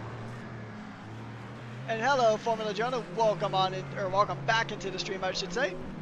But here's the calendar. So, next up, it is after the 2.4 hours of Le Mans, we go to the 60 minutes of Spa, and then we have, for the only time this season, we have a split race with the 45 minutes of Out to Bahrain on the 27th for hypercars only, and then the GT Challenge at Bahrain on October 4th. Though, I mean, I've been wanting the outer layout of Bahrain to make an appearance on the calendar for so long. I really wish Formula 1 would bring it back. That is probably one of my favorite races. I mean, honestly, after looking at this calendar, that is my favorite race on the calendar. And then it is 60 minutes of Sao Paulo, and then the 1 hour, 45 minute of Sebring to wrap up the season here. So about an hour and a half left to go here. We'll check in with the GT3s, go ahead and see what they've been up to in recent times. See if there's any good battles going on here. It looks like there is actually a battle here. This is a battle for P5. It is a Mustang versus Mustang. It is Bobby Sidhu and Daniel Piedad going at it for P5 in the GT3 series, or in the GT3 rostrum. And we'll see how these Mustangs do, because I think these Mustangs might have. I know they got into a bit of a moment earlier. The lights have been flashing. The Toyota's trying to get through. The Mustang didn't initially make it easy, but in the end they got through. Perfect landscape. That's the two Toyotas. The two Toyotas are kind of battling it out now. So the two Toyotas basically kind of fighting it out tooth and nail here in a battle for position in the hypercar category, as the GT3 cars just continue it on, continue making their moves, continuing to do what they need to do, as the one Mustang's trying to still chase down the other. And I mean, it is still a good amount of racing left to go here in this race. So the two Toyotas are going to go at it. The two Mustangs are going at it, trying to show which is the better of the siblings, I'm assuming. As the Mustangs, I mean, regardless of this won't change the manufacturer standings any. If let's say Piedad gets passed up by Sidhu here, they're still going to score the same amount of points for the Mustangs. So still all to go for, but still about an hour and a half left in this race. We can hear the helicopter just following the Mustang on through as they make their way through the Circuit de la Sarthe. As we jump back now to the battle between the Toyotas, it is Henry and Alex going at it. And the pass is done. Henry gets past Alex, got a good slipstream, got the move, and it is done. But here's a battle for the lead. Alfonso has caught up to Waltersdorfer. And this is a battle for the lead here, potentially, folks. A battle for the lead. The gap is pretty close between these two, but it is not the closest we have seen yet. I mean, obviously we've seen these two overtake each other before, but I mean, now this is really the best chance for that Cadillac to really catch up, because that Cadillac is essentially the king of the straights here at Le Mans. So, gonna put a lot of pressure, a lot of speed, and is he not close enough to make a move? So, we'll probably have to wait again and try again a bit later on. As Marcus is still, he's keeping that gap consistent, but Alex is chipping away at it bit by bit, using that Cadillac as a chisel to chip away at the marble that is the lead that Marcus had in the Assolta Fraschini. I mean, the Assolta Fraschini is in a really good spot to still obtain a podium, which is crazy to say, because once again, I'm pulling the back in my day card. Back in season 1, it was celebrated when the boutique manufacturers even got into the points. It was actually a whole Instagram post when a Van Roll got P9 at Fuji in our first season. So, seeing that now, we have a boutique manufacturer in the points, let alone a podium position. It's just fantastic. It is fantastic driving, fantastic speed, and fantastic consistency as well, because from what I've been told from several people, that the Assolta Fraschini is not an easy car to drive. It has a few of its moments, but Marcus Waltensdorfer has been extraordinary on that car. Just extraordinary driving in an extraordinary car. We'll see if it can keep it up, because clearly there's potential here.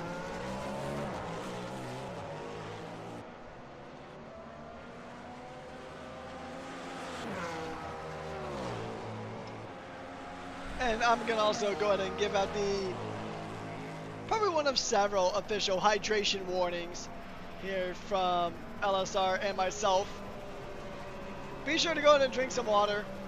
Your body will thank you, and honestly, your racing skills will probably thank you too, because you're going to be hydrated, you're going to be feeling good, your body's going to like you, you're going to like you, and overall, just hydration is very important. So be sure to hydrate whenever you can. I know energy drinks taste good. I know Monster tastes good. Red Bull tastes good. Bang is not that good. Celsius, not that good. We can do an energy drink tier list another day. But truth of the matter is, water is the one that's best for your body. So go and drink some water. You will appreciate it. Trust me. And these drivers will not be performing to the top of their game if they weren't sufficiently hydrated. So be sure to hydrate, and that is the end of the hydration chat that I will give you. So, check the amount of pit stops. So, everybody here's made a pit stop. Gerard has actually made 2 pit stops, so 2 pit stops, and we'll see how many positions were gained or lost. I forgot that doesn't exactly work on this UI, unfortunately, but energy remaining. So, the Cadillac in P10 of Gregory Gazadaras, I think that's not at all how that's pronounced, but just going to say Greg. Gregory is the lowest on energy, so he's going to have to make a pit stop before everybody else does. He's only got 27% of that energy, which is really only going to show for the hypercars. But still a good amount of racing here to go as we check in with the GT3s. Class leaders right now are still the same drivers who started in the top positions, as Cedu and Pydat are still going to battle it out for position here. So they're still battling it out for position. Overall, just taking, and actually, you know what? Let's go ahead and do a quick reminder of our GT3 standings here at Le Mans Ultimate. Let's go and talk about it. So, in terms of the Drivers' Championship, your top 3 are Jonas Bergqvist, aka the race leader, And then Nico Perez and Leandro Yucker. So an Aston Martin and 2 Lexuses currently in the top 3. And then taking a look in the team's championship, what we have here is Lexus having 88 points, followed by Corvette, Aston Martin, Porsche, Ford, McLaren, Lamborghini, BMW, Mercedes, and then Ferrari with only 8 points at the bottom of the barrel. And then we'll actually jump back to Hypercar and talk about the Hypercar field here. We'll jump on board with Bradley Kennedy here, as you can still hear the Aston Martin from quite a ways away. The Aston Martin is about 4 seconds away. You can still hear that thing. Taking a look at the Hypercar standings. Right now, Cadillac is in the lead with the most points. We had 97 points to Cadillac's tally. And then it is Porsche, Peugeot, Ferrari, Alpine, Lamborghini, BMW, Glickenhaus, Toyota, Aston Martin, Isotta Fraschini, and Van Wall. And then taking a look at the Drivers' Championship, Antoine Ponset does lead, but they saw 70 points. That is impressive here, but he's not here tonight. Mark Santos, also not here. Mikhail Frokov, also not here. So pretty much the top 4 drivers in this championship are just not here tonight. And then it is Johnny Luna, Dario Osorio, Bradley Kennedy, Fritz Morowitz take up our next spots, and then quite a few drivers who are just not here at the moment. Interesting stuff here in the series. So, I mean, right now, Isotta Fraschini is going to pull in a ton of points, as Marcos Waltersdorfer is still in the lead and actually pulling away from the Cadillac. So I wonder if that is due to a tire difference. We'll actually check out the tires on these cars and see what tires they are running here. So no, it's not exactly a tire difference. You have Gregory on the hards, and then everybody else is pretty much on the mediums, and then you have Mark Wong and Bradley Kennedy on the soft tires. So we see the lights flashing, as that is the lapped Cadillac of Gregory that he's going to go ahead and get on past. And now trying to pass one of these hypercars that are lapped is not as easy of an ordeal as it is when you're trying to pass a GT3, because against a GT3 you naturally just have a bigger advantage. You have you have more power, you're quicker, you have better downforce. So pretty much in almost every situation, it's going to be relatively easy to try to pass a lapped GT3 compared to a hypercar that is lapped. So just again, taking a look at things, we have had 6 DNFs here so far, 3 in the hypercars and 3 in the GT3s. Jonah DeLucia had transmission issues and ultimately got stuck. Not sure what happened to Kimi Räikkönen. I know Johnny Luna was involved with some issues. Leandro didn't have a great start to this race either. Huki, I think, also was involved in some moments that forced him to retire, but still 21 cars left on the grid here for today's race. Still a lot to play for here, as we still have an hour 18 minutes left on the clock, as we go ahead and just go ahead and switch back to show the top 5 in each category right now. Or actually the entirety of the categories. I think this shows pretty much everybody, with the exception of Jim Dre, who is down to P21. But it will rotate and show them on through eventually. But did Dre just retire? I think we might be down to 20 cars left on the grid now. I think we have just lost Jim Dre, as Adrian Kabinski is going to go and try to get past Nemanja Rajkovic here. This is the battle for P9 in the GT3 field. They're going to go ahead and fight it out tooth and nail as the GT3s continue their scrap all the way through. The Ferraris trying to get a move done onto Rajkovic. It's going to be a deep dive and a bit of a love tap. That could have been so much worse, blocking the Porsche of Bradley Kennedy, but there wasn't too much they could do. They let him through at the earliest convenience, and Nemanja Rajkovic does give up, or does take back the position. I think in good conscience, Adrian could not take that spot. I mean, It was a bit of a dive, but oh man, that could have been so bad. We've already seen a few moves that didn't exactly quite pan out. We have definitely seen some incidents here tonight. I mean, it's mostly been in the hypercars, but some GT3 incidents have transpired as well. It's not ideal, but it does tend to happen from time to time. It is it's rough. But it is a part of racing, as unfortunate as it is. You don't want to see accidents, but they do exist. What also exists are some fantastic battles, and usually those crashes are part of just those fantastic battles just coming to a head and then just kind of exploding essentially into cars getting spun into the barriers. But now it is still the Mustangs going at it again. Bobby Sidhu and Daniel Piedad going at it again. Back at it again here at Le Mans in the dead of night, as nothing stirred aside from all these motorized machines running through Le Mans. And are we going to see a pass here from Bobby Sidhu onto Daniel Piedad? It was an attempt that's made. He's going to try to take it around the outside, but a bit too late on the brakes. And that is going to really hurt his chances of trying to get that overtake done and dusted. The Assunta Fraschini is right behind. That is the overall race leader, Marcus Waltersdorfer. Going ahead and just jumping on through. As we have on board now with Marcus now, who's pulled a good amount of a gap. So here's the thing, is that Marcus isn't always able, I mean, he's never really been able to pull off a massive gap. But Alfonso hasn't been able to make the pass either, so it's a bit of a tale of two cities, essentially. You have one driver who's quick, but can't make the pass, and then another driver who's quick, but can't really pull away. So, one driver who can't pull away, and the other who can't overtake. A really strong matchup that we're seeing play out here at the Circuit de la Sarthe.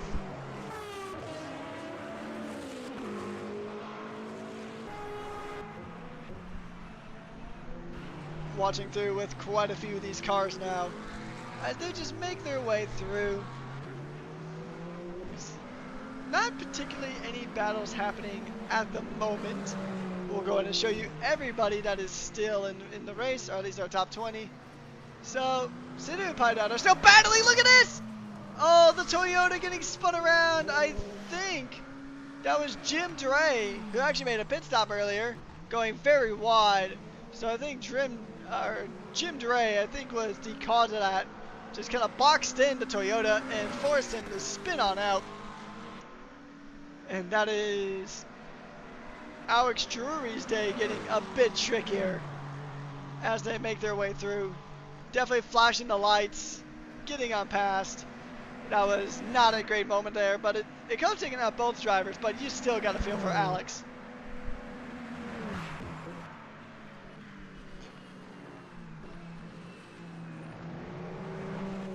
You still really got to feel for Alex on that one. That was just not ideal, to say the least. As now there's really not much of a gap for anybody to really have a battle. It's still Sidhu and Piedad battling it out for position as the Aston Martin of Mark Long goes ahead and gets on through, and it's a bit of a snap and a bit of a spin for Bobby Sidhu, and that's going to make his challenge against the fellow Mustang a bit tricky. But now we have Mark Long and Bradley Kennedy about to go at it again. See if Mr. Kennedy is going to be able to get past the driver who's had a pretty solid race here in Mark Long. He's had some moments, but overall it's been a bit of it was a tricky race start for him, but right now he's still in the top 5. Still good points for Aston Martin, who are not ahead of many people. They're only ahead of 2 teams. They're ahead of Assunta Fraschini and Van Wall. But they are in a position to overtake Toyota at the end of this. So there's a lot of teams that they can take over. But yeah, we'll see how the Aston Martin does. Currently in 4th. Making his way on through, trying to pull away from Bradley Kennedy in that 963. I mean, Bradley Kennedy has been in that 963 as long as I can remember. He's really accustomed to that Porsche. He probably realistically knows that Porsche better than anybody else knows their current car. As Bradley Kennedy, ever since I first commented on the race with Bradley Kennedy in it back in season 1, he's been in that 963.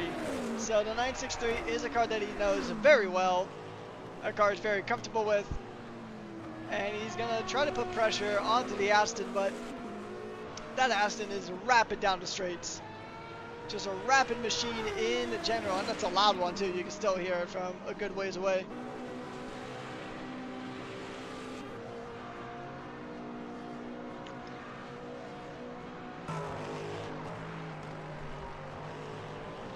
So, little over an hour left to go. So, it's about an hour and 11 left in this race here at the Circuit de la Sarthe. And I think pretty much the only battle is still between the Mustangs here, as Seedhu is still trying to get past Pydad. But still a lot of interesting battles still taking place here. But now I think it's just strategy, honestly. I think that's what you really need to kind of boil it down to. It's just, okay, well, we're in that stage of the race now where strategy is really going to start coming into play, because you're going to have to make another pit stop eventually. Let's actually take a look. Let's take a look at the hypercars and just take a look at how much energy is remaining on these cars. So pit stop cycle is going to come through for a lot of people, aside from the Cadillac of Gregory. As, oh, we have another retirement. Gerard is out as well. So the throwback Toyota is out of this race, and now we are down to 10 hypercars left on circuit. Actually, correction. Well, Kalisto's in the pits, but he hasn't actually retired. He's several laps down, trying to fix damage maybe, but yeah, now there's 21 cars left still in this race. Effectively 20, but pretty much 20, effectively 21. So these cars are going to come in for the pit stop cycle here soon. As, I mean, they can probably get another lap or two through fuel here, as Marcus does get past the Corvette. The Corvette did actually back him up a bit. So we'll see the Assaulted Kid run away with this. He is going to go ahead and have a hard charging Cadillac directly behind, because I mean this is pretty much the big fight for the lead here, the big fight for the win, because these two have definitely been the class of the field here tonight. I mean, it's kind of hard to try. I mean, you can't, even if Marcus doesn't win this, you got to give him a good amount of credit for getting into this position in a Isotta Fraschini. It's not exactly the greatest car. If you've driven in Le Mans Ultimate before, you know what I mean. You know that this is not really an ideal car to drive, or not a car that you expect to be competitive with. But nevertheless, it is still a very strong car, very competitive car. At least tonight it is. Normally it's not super competitive, but tonight it has been the class of the field. But that Cadillac is definitely no slouch either, as Alec Afonso is trying to go ahead and get on through there. Now passing the GT3 race leader of Jonas Bergqvist, as Bergqvist is pretty much kind of in the class of his own now too. Let's take a look here. That's not exactly what working as intended. We'll switch back to the regular camera as we take a look at the gap for the GT3s. And I mean, Sidhu's into the pit, so now there's really not much of a gap for anybody right now. I mean, 10 seconds ahead is Bergqvist here. About 10 seconds ahead of Chavez. But jumping back to the GT3s, it's still a pretty close battle, or jumping back to the hypercar, sorry. Still a close fight here between Afonso and Waltersdorfer. I mean, Marcus has the potential to do some, I mean, he could give Assaulted Fraschini a win, and probably, because here's the thing, right? Considering what races are left, if Assaulted Fraschini can pull off a win here, then I don't really think a lot of the other teams have a lot of chance to catch up to them, really, at least in their regular bracket. I mean, as it sits right now, if I remember the point system correctly, they would be ahead of. They would pretty much jump a lot of people. I think they would jump into second overall. I think they would jump into either. It would either be first or second, I think. But we'll see about that, as Alfonso is still trying to make every single kind of move happen here. And getting the win of Le Mans is going to be the big one, because that could really make or break your championship. As Alex Alfonso is still trying to go to get through, but the defense of the Assunta Fraschini just up ahead is just no slouch. No quarter given. They're going to fight it out. But here's the thing. What I remember from last stint is that the Cadillac kind of lost out on position after the pit stop. It just never really got a chance to really get back into the fight again for the lead, as they come across the line with about an hour and 6 minutes left to go on the clock. Still a lot of racing, probably still at least another round of pit stops even after this round of pit stops they're about to embark on. But we have a fight for the lead of the race here, and I mean, here's the thing, because Cadillac is definitely on top of the team standings. I mean, there's not really, you can't really dispute that by any stretch. Even if Cadillac DNF'd and Assunta Fraschini win this race, I mean, they won't jump Cadillac no matter what. The highest that Assunta Fraschini can jump to after this race with a win is second, which is still going to be a really good spot. There'll be about, actually, no, the highest they can jump to, I'm actually going to double check some things real quick. If the scoring system is how I remember it to be, then it's going to be, they can jump into third at best. They can jump past Peugeot, because Peugeot's getting no points here in this race, unfortunately for them. They will be about 5 points behind Porsche. And that is, and that would mean with Porsche scoring 0 points. So, still a lot to play for here. Still a lot that can go right. Still a lot that can go wrong here. As we're going to hop onto another onboard cam here of this Cadillac, and then we're going to jump to Marcus here and just get a good look from the rear wing. We can see that the Cadillac, you can just see the menacing headlights of that Cadillac just going on through and trying to get these positions done and dusted. So he's going to try to make moves happen, but once again, that Assunta Fraschini is like a brick wall and keeping that Cadillac behind here. So I'm actually curious on the lap statistics between them. So here's the last lap between these two. So Marcus was actually faster last lap by 0.3 of a second. So how about overall? What is their fastest overall lap time? Actually, it's still Marcus by 0.09 of a second. So that is something for Fraschini. Has definitely been on rails throughout tonight. That is an undeniable fact. That car has just been on rails throughout today. Let's check the fastest lap overall, as we see some cars into the pits. Jesse Verwer's into the pits. Alex Drury's into the pits as well. So take a look at the fastest lap time. Actually, Alfonso has the fastest lap time so far. Actually, let me look through this, because I'm actually curious. So, actually, the fastest lap time belongs to this man right here. He's got the fastest lap time right now, so it is a 1:29.687 is the fastest lap of the race here so far. So the Cadillac is definitely the quickest on the one lap pace here, but Alex Alfonso is still gonna try to get some moves done here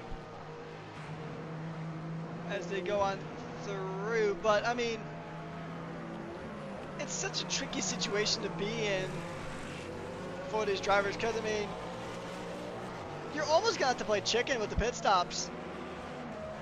Because I mean, look how much energy is left in these cars. So they're gonna have to pit in this lap. Here's the thing, Alfonso could risk it. He could risk it and just try to go longer, but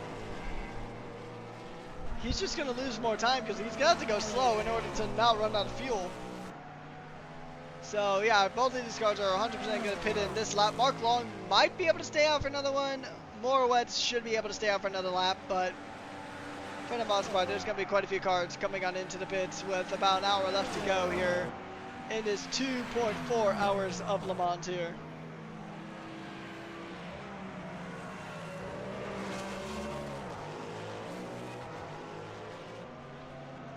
I mean, this has been an entertaining race because there's a lot of strategy here at play. Lots of good battles. We're seeing the leaders in GT3 go ahead and jump on into the pits. And the Aston Martin is getting some service, getting some tires, getting some fuel. And then he's going to pull right back out into the lead of the GT3 field. Chavez is ahead, but he's just in the pit box just up ahead. So we're seeing quite a few of these GT3 cars coming on into the pits.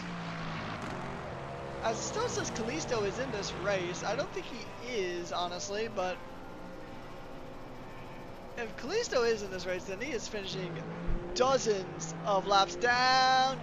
Alex Alfonso trying to make the move. He's got 2% more energy.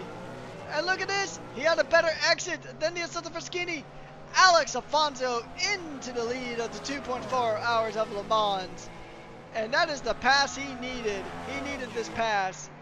He's got more energy to burn, but a good slipstream from Marcus Waltersdorfer. Is he going to try to send a dive into one of the corners? You want track position going into the pit lane. But we'll see. Oh, I think he was shaking for it, taking the alternate line there, going a bit more, getting a bit wider there, but he cut the corner in a lot tighter than the Cadillac did, so the Assetto Fraschini is putting on a lot of pressure now. We'll see if the Assetto can do the work that it needs to do to try to get past, as we have less than an hour left to go here in this race. We'll see the sun come back here momentarily, as there is 59 minutes left to go on in the session. A few drivers making their pit stops now. And I mean, it is all to play for here in this race. 0.3 of a second separating these two. Alex Alfonso wants to keep this position until the pit stops. But if you're the Assetto Fraschini of Marcus Waltersdorfer, then you really want to get this pass done beforehand.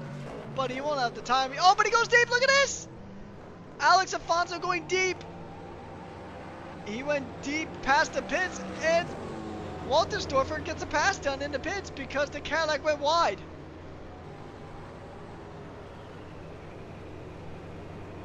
Oh, that is rough. But the Cadillac does have a higher up grid box, so he's got less of an exit. They got an overall better entry into the box as well. So he's going to go ahead and get fueled up. And as he gets fueled up, I'm going to get hydrated up. We're going to step away real quick and I'll be right back momentarily.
Alright, so we are back here, and we saw the pit exit for these cars.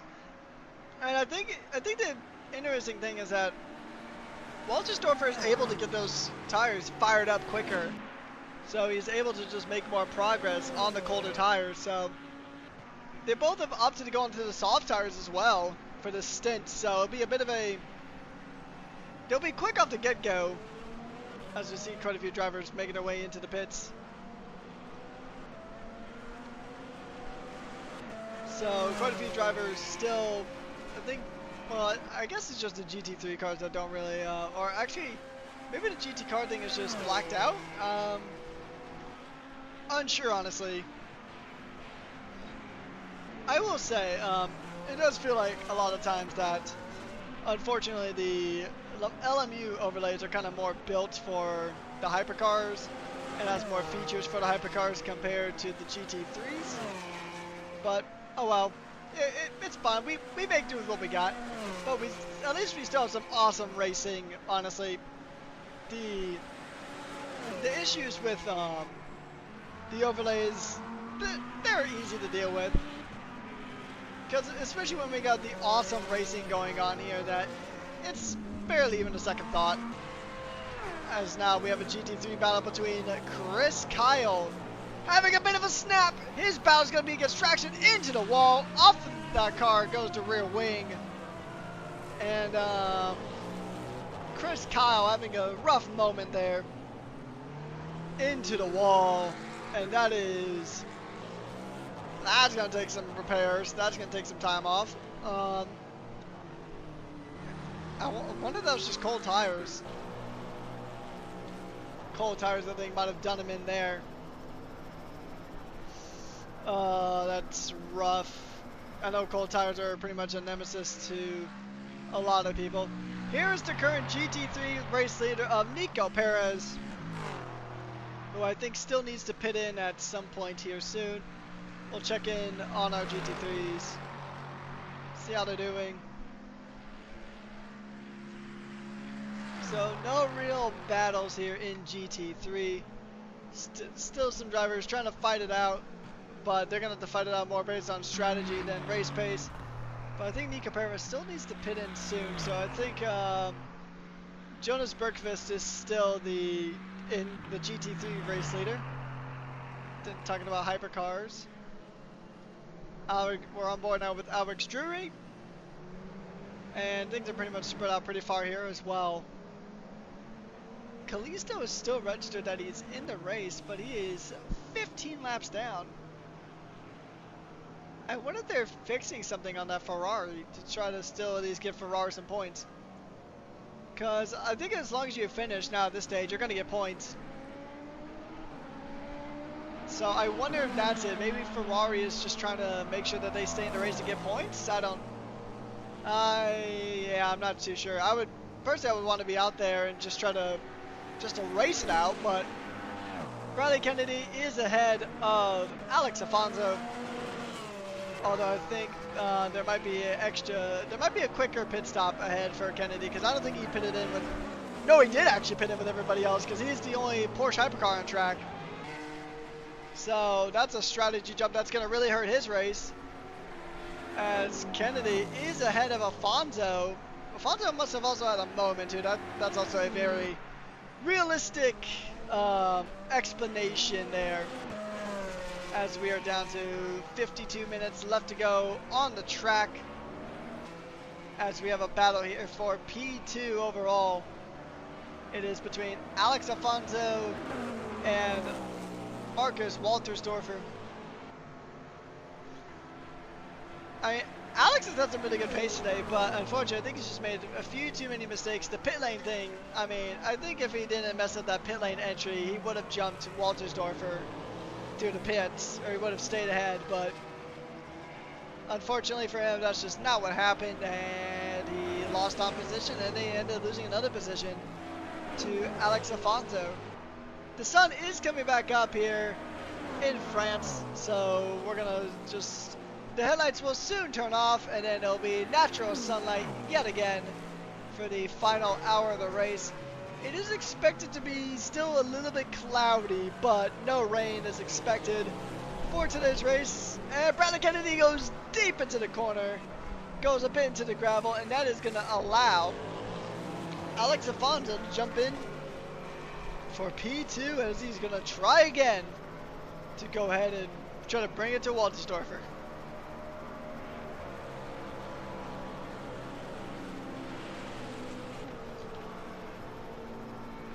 50 minutes left to go, and you can still hear that Aston Martin just roaring around the circuit.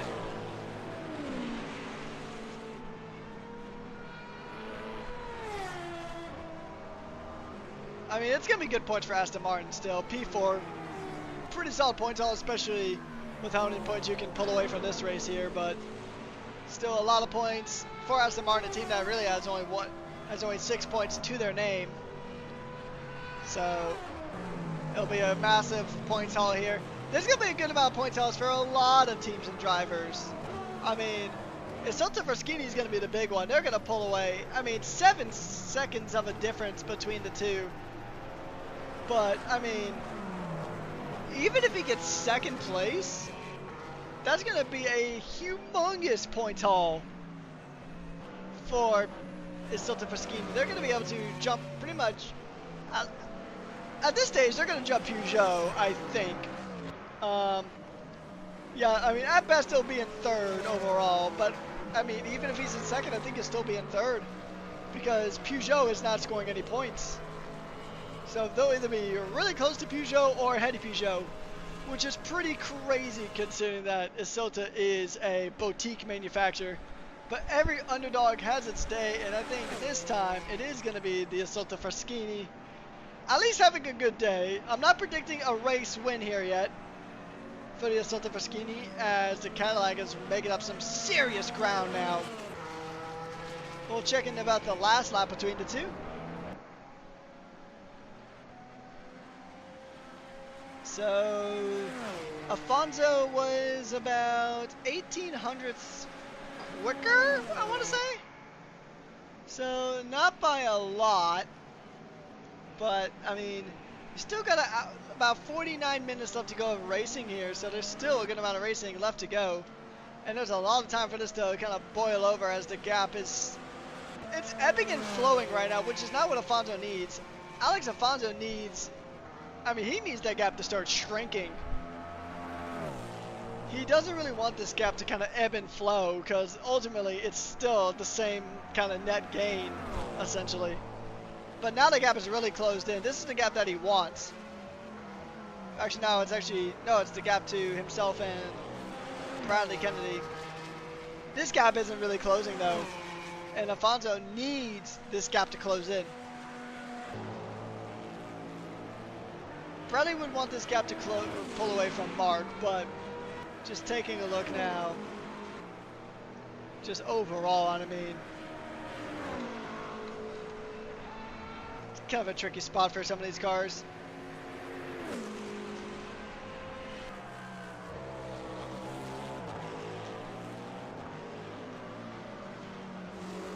Bit of a brake log up there, but we have a battle for third on track. It is Mercedes and Corvette yet again. This is the battle for P2. Well, actually, this is a battle pretty far down the order. It is for... Well, actually, no, I'm wrong. I can't read, apparently. It is P2 still between these two. Jack Powell, Francisco Chavez, battling it out for P2. They're gonna give it their all. They're gonna lay it all on the line with about 47.5 minutes left to go in the session. It is still all up for grabs here. Anything can happen.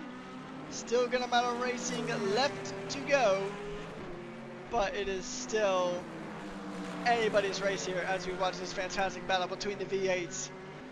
The Chevrolet LS V8 versus the Mercedes AMG V8.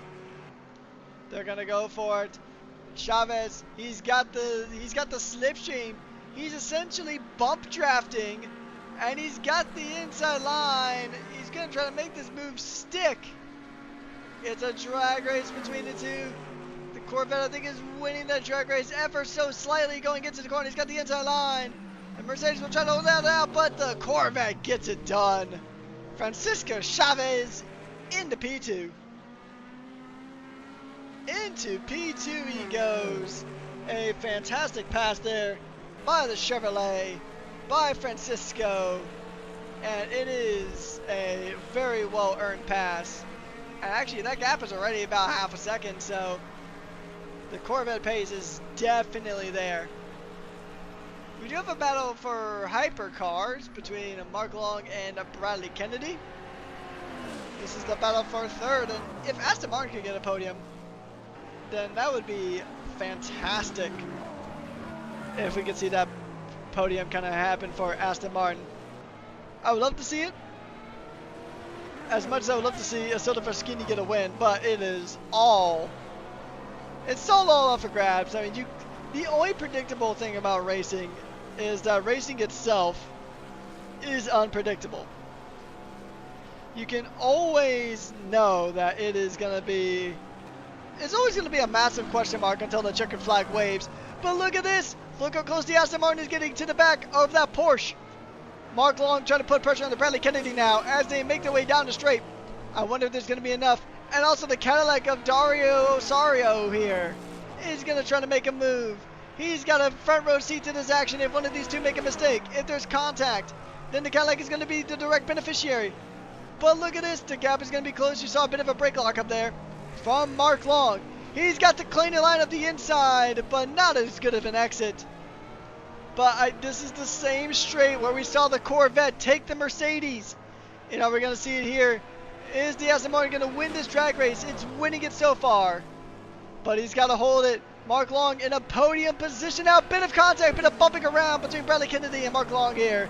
As they make their way through, the Aston Martin's got it for now. Is he going to be able to hold it? Bradley Kennedy thinking about the inside. Having to lock up the brakes. And Mark Long shuts that door. He doesn't want any Girl Scout cookies. He's keeping that position. But now, Dario is into this battle now. Dario into Cadillac. Kind of just tucked in there. Just right behind. He's just tucked right in there. And I mean, he's got a really good shot too, trying to get past Bradley Kennedy. This would be a tough one, a tough pill to swallow for Bradley, but he's not going to give it up yet. Still a good amount of racing left to go here. Still a ton of laps that you can put on here within the last 43 minutes of the race. And this battle is tough. This battle is going to be tricky. Mark Long already putting on a bit of a gap now to Bradley Kennedy, but we're focusing on Bradley Kennedy and the Cadillac just behind. I know we were saying that the Asolta versus Cadillac battle was legendary, and I agree with Jonah. Go Asolta Fraschini. I wish the best for all these drivers, but I will say there is a special kind of awesome about seeing an Asolta Fraschini in P1 at the moment. A very special type of awesome. But right now, Waltersdorfer is still holding on as now they get past the Lexus GT3 of Nico Perez, who is currently P4 in class. Still going to get some pretty solid points. But just taking a look here, I mean, there's still a good amount of racing here.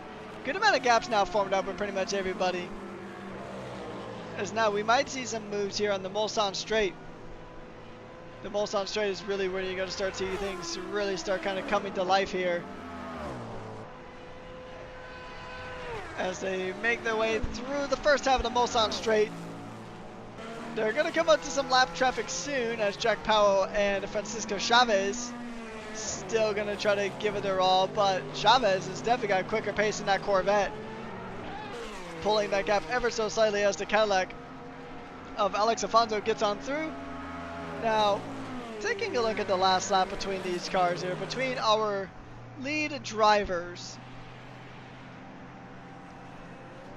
No last lap time to be found. Unfortunate, that would have been a good metric to have. Let's try it again. See if it'll refresh. It did not, unfortunately, but I think Alex is gaining a little bit, but it's just not enough.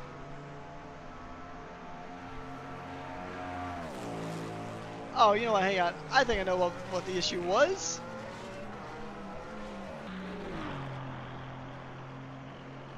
I do believe I know what the issue was with that. Now let's try it. Okay, nope, it still didn't come through, unfortunately, but it's alright. We'll still make it work. Oh, well, here's the gap now. The gap, it's once again just ebbing and flowing, which is exactly not what Alex Alfonso needs. He doesn't need that gap to ebb and flow. He needs that gap to shrink.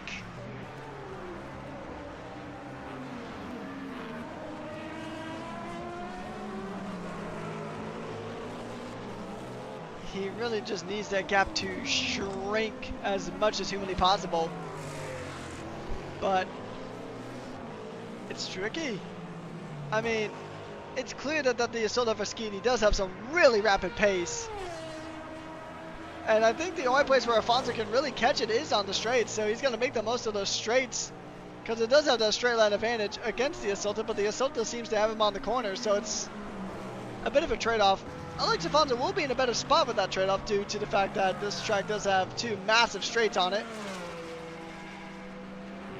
But now that gap is really closing in. Marcus getting caught up in traffic, presumably, as the Cadillac is still going to try. Marcus just up the road ahead, coming across the line now with less than 40 minutes to go. And Jonas Bergqvist having to go ahead and let the hypercar through, as there's still a battle just directly behind here between Dario Osorio and Bradley Kennedy. Still all to play for here. About 40 minutes left in this race here, as these drivers are going to fight it out tooth and nail. They're going to give it their all here for the final 40 minutes of the race.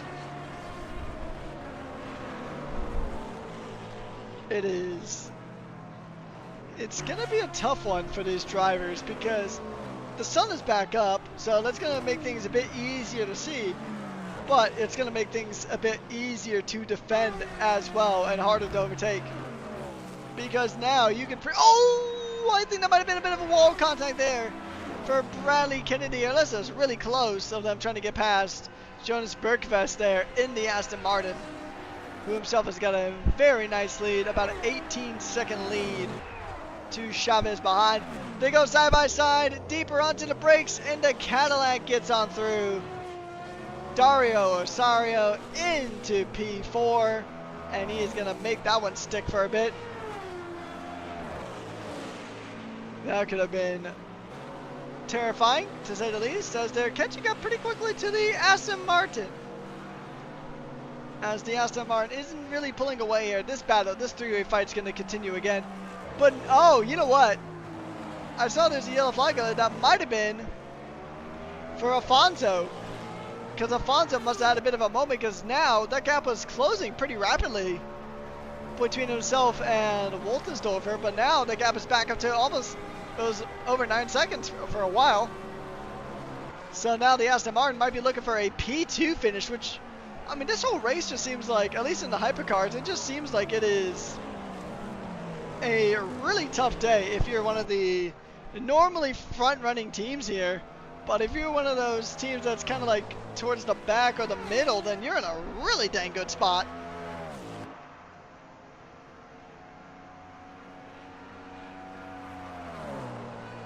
We're gonna, actually, here's what we're gonna go ahead and do. Since the Isolde Fraschini is kind of the car, is essentially the people's champion right now in this race, we're going to ride on board with the Isolde Fraschini for about the remainder of this lap, and then we're going to take a step back, and we'll be right back.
Alright, ladies and gentlemen, we are back, and hopefully you enjoyed a little bit of that ASMR with the Isolta Fraschini as it makes its way through Le Mans. And Alfonso's really closed that gap up yet again, but with little over half an hour left to go, is it going to be too little too late is the question here. I think they'll go to the end, but we know Marcus has had some excellent defense here tonight. So it's still all to play for. Still, anything can happen here. As now we're gonna just continue on. Isolta Fraschini's been doing a very good job. As we're gonna just jump through some of the GT3 field. We're gonna do actually, here's what we're gonna go ahead and do. We're gonna go ahead and do a quick run through of our field and where they sit at the moment. So we're gonna go ahead and jump through every single remaining car on the grid. And right now you have Marcus Waltersdorfer in the Isolta Fraschini getting past Daniel Pybad in the Mustang. Trying to go ahead and create some gaps. Trying to put a little bit of a buffer in between him and the car directly behind of Alex Alfonso, who has been chasing down this Isolta Fraschini with fire in his eyes for at least the last 30 minutes, I would say. And then we have Dario Rosario, another Cadillac in the top 3, who's been having a pretty solid race here today.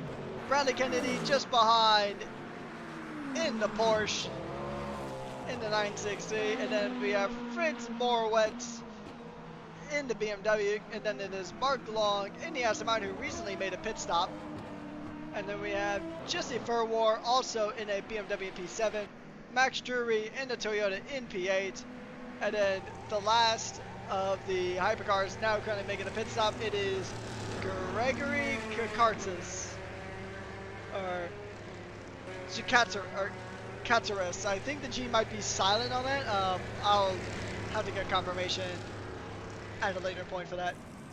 But anyways, taking a look through the GT3 field now. Jonas Bergqvist started in pole, has stayed on pole here. He is first in class. And then it is Francisco Chavez, Nico Perez, Jack Powell, Bobby Sidhu, James Polson, Daniel Pybad, I don't know where I got the other pronunciation from. Aiden Gabinski, Nemanja Roskovich, Chris Kyle, Jim Dre, who's making his way into the pits. And technically, Holky Castillo is still in this race. He's been in the pits now for several laps. He's been in the pits for almost half the race now at this stage. So, not sure if he'll be classified or not. And then the drivers that have officially DNF'd. We have lost Henry Garrard, William Stickley, Johnny Luna, Kimi Räikkönen, and Jonah DeLucia are the drivers we have lost here today.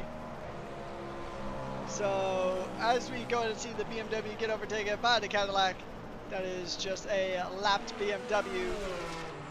So nothing really to worry about here. See how much energy is remaining on these cars. Probably enough to get to the end, I'd imagine. Maybe one more pit stop at most. But we'll see. It could be a massive management game here towards the end. Could be a good, actually it could very well be a management race towards the end here. Maybe the Isolta Fraschini is trying to manage things just up the road ahead. As Marcus Waltersdorfer here is still ahead. I mean, he's had a pretty solid gap throughout the entirety of this race, but it's ebbed and flowed, which some moments the Cadillac really does seem to be a much quicker car. And I think it's mostly during those straights. But, I mean, the Isolta Fraschini isn't exactly a straight line missile like the Cadillac is. So I think the Cadillac is probably the best car for straight line speed here at Le Mans. I mean, Cadillac is on top of the team's championship as well here for Le Mans Ultimate. And I think it's probably going to stay that way for quite some time. They're probably going to dominate this championship. But then again, they have 3 cars in this race compared to everybody else. who has about 1 or 2. I mean, the Celta Fraschini has only 1 car in this race. Porsche has only 1 car. BMW has 2. So, I mean, by far the Cadillacs have the most representation here. So, I mean, it is good to see an American brand on top as an American. But it is also worth noting that they consistently have the most representation here in the hypercar category. Less than 30 minutes left to go here in the race, in the 2.4 hours of Le Mans. The Celta Fraschini has led from pole position, is led through a majority of the race. There's a few moments where it wasn't in the lead. It did have to fight back the position from Alex Alfonso a few times, and even got a battle in the pits between the Celta Fraschini and the Cadillac. Now that is a rivalry that you would never think of, but I would personally just love to see. I would love to see a Celta Fraschini and Cadillac duke it out. I mean, this has been it's been a fantastic battle here so far, and and honestly, I think it'd be a pretty fantastic battle throughout the season, as Alex Alfonso is closing in the gap bit by bit.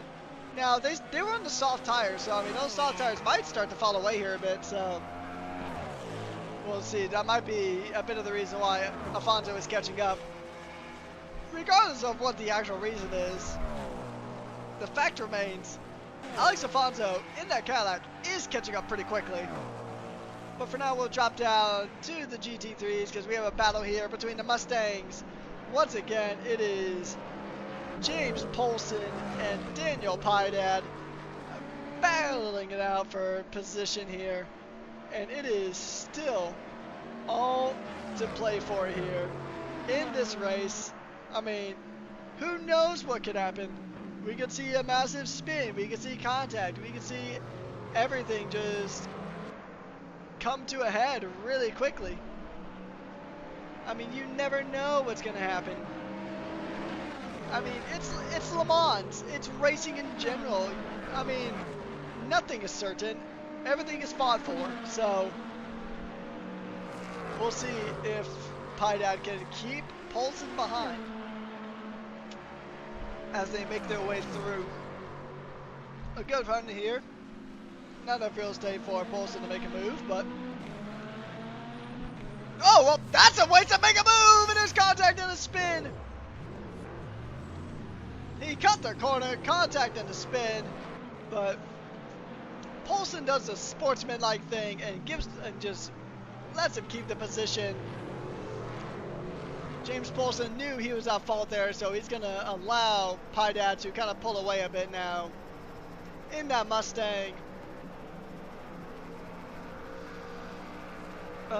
It's very unfortunate, but it's racing. I mean, we've seen that time and time again today where it's just drivers are fighting it out tooth and nail for these positions, and they just don't really want to give it up because there's so many points on the line for this race. It's the biggest points-paying race of the season, as we see the Aston Martin of Mark Long just scream around the outside. Just screaming around the Mustangs. And just going ahead and just allowing that V12 to sing its song. And just go on through. But here's something interesting. Dario's in the pits. So the number 311 Cadillac is into the pits. He's actually exiting the pits now, so maybe a bit of a splash and dash for fuel, and probably a soft tire, I'd imagine. Actually, speaking of, let's give the hypercars a little bit more focus, and then we'll check out the tires because we haven't really done that a bit. So let's see. Osario, actually no, he's on the medium, so he's definitely made his stop for the rest of the race. Some cars are on the softs. Verwer, Long, Morawetz, Kennedy, and Wolfsdorfer are on the soft tires. Actually, that actually makes a really good point. Because here's the thing, though. Marcus was able to pull ahead a very early gap because he was on that soft tire compound.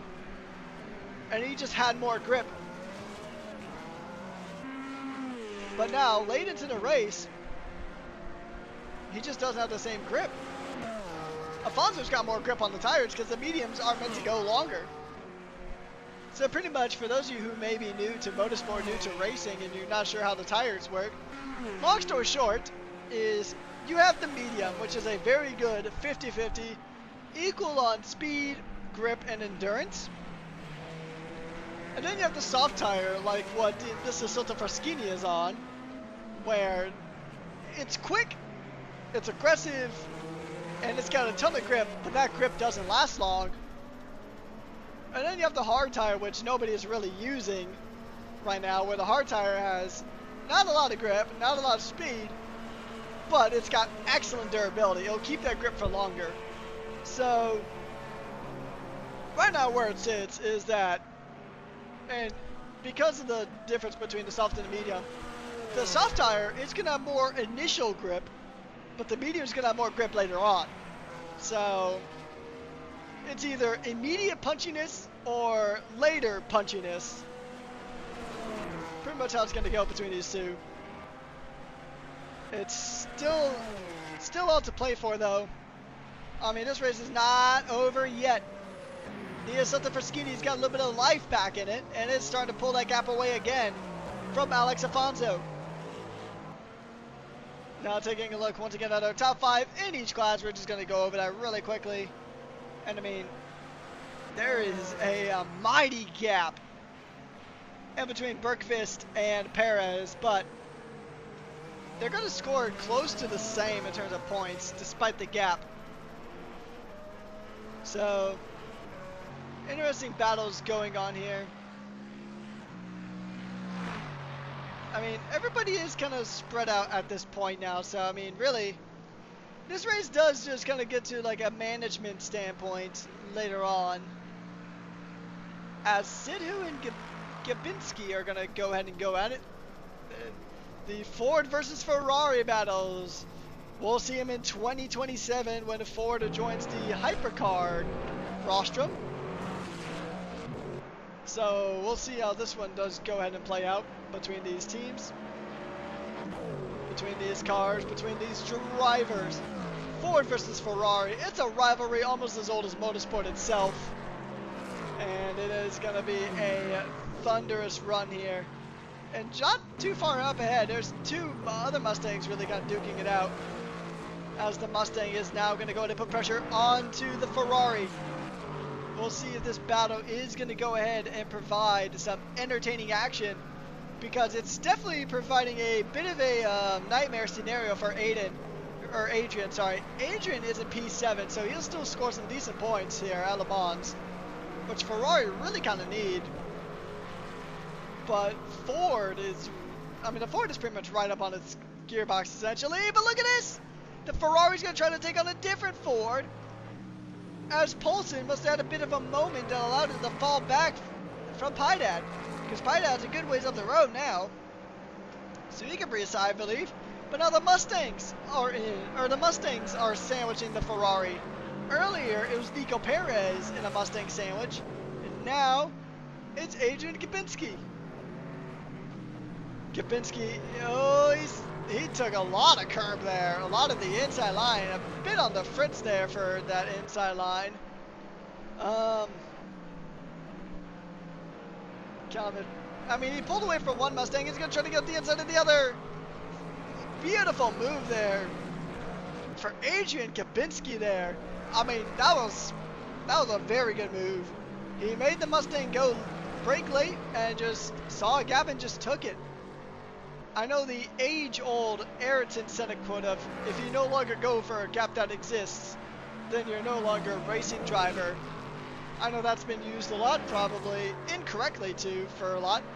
But the thing is as a racing driver, as a good racing driver, you have to identify where those gaps actually exist. Because there's a lot of times where, especially some newer drivers or drivers with not a lot of racecraft, they see a gap that they think exists, and then that gap suddenly doesn't exist. Or the gap may have never existed to begin with. I mean, I admit that's a mistake I make still quite a bit. I go for a gap that I think exists, but it really doesn't.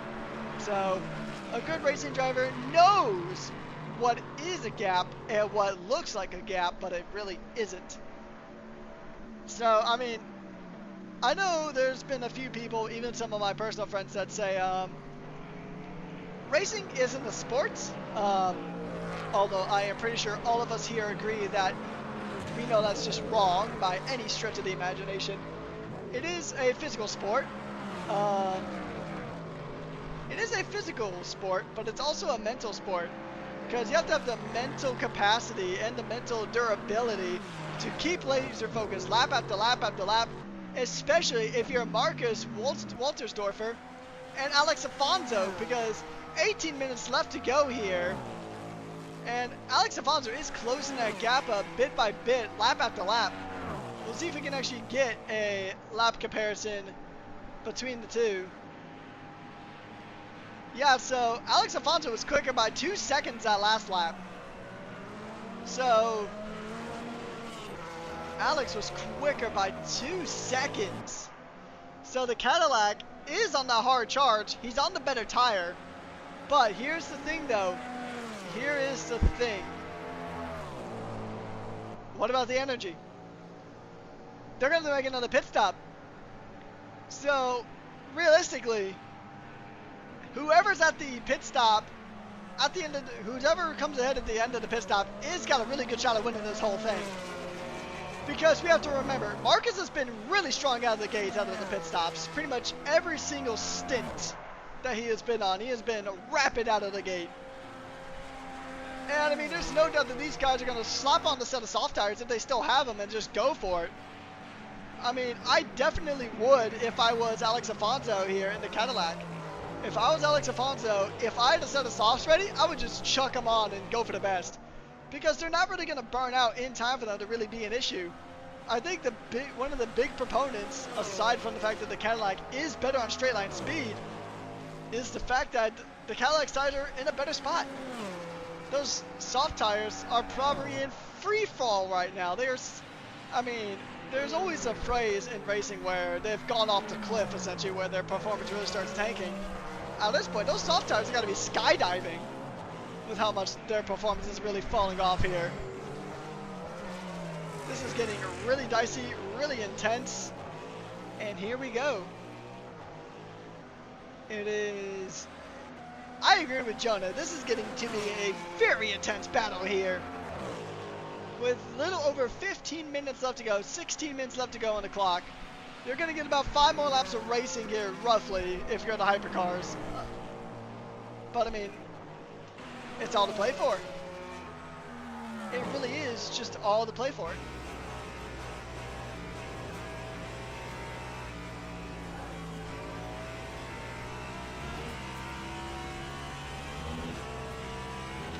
My heart is in my chest right now, beating at 100 miles an hour.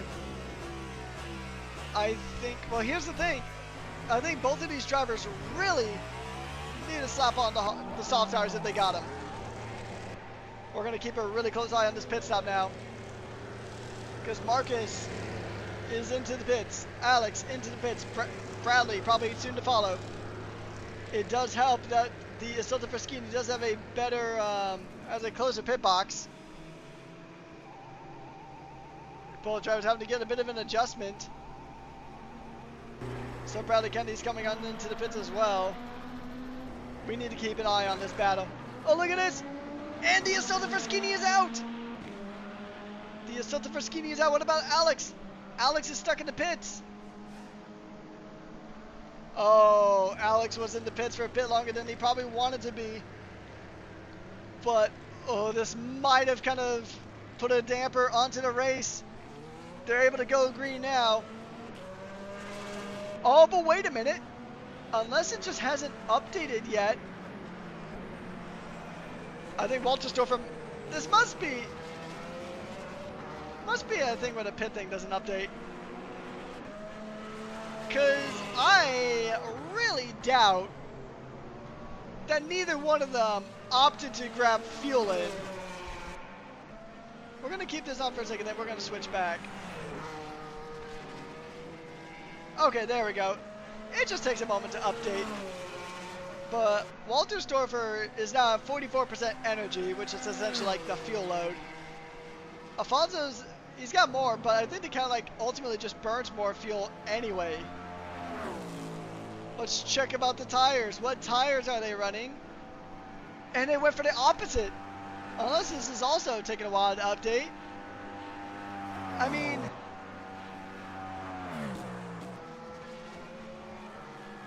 I think Marcus has got it. Those softer tires are going to fire up quicker. The mediums are going to have more grip later on, but you just don't have that much time. So I think Sultan Fraschini's got a really strong chance of winning here today. Really, really strong chance here of winning. I mean, this is going to get tricky for these drivers here. You got about 13 minutes left to go. So you're looking at approximately 4.5, maybe 5 laps left on this race. But, oh man, I don't know. Because we know the Cadillac is quick on the straights. But is that going to be enough? I think Afonso should have just went on the soft tire, unless he didn't have any. Which is a possibility. I mean, he could have used up all of his soft tires and only had mediums available. But yeah, I think this one might go the way of Waltersdorfer.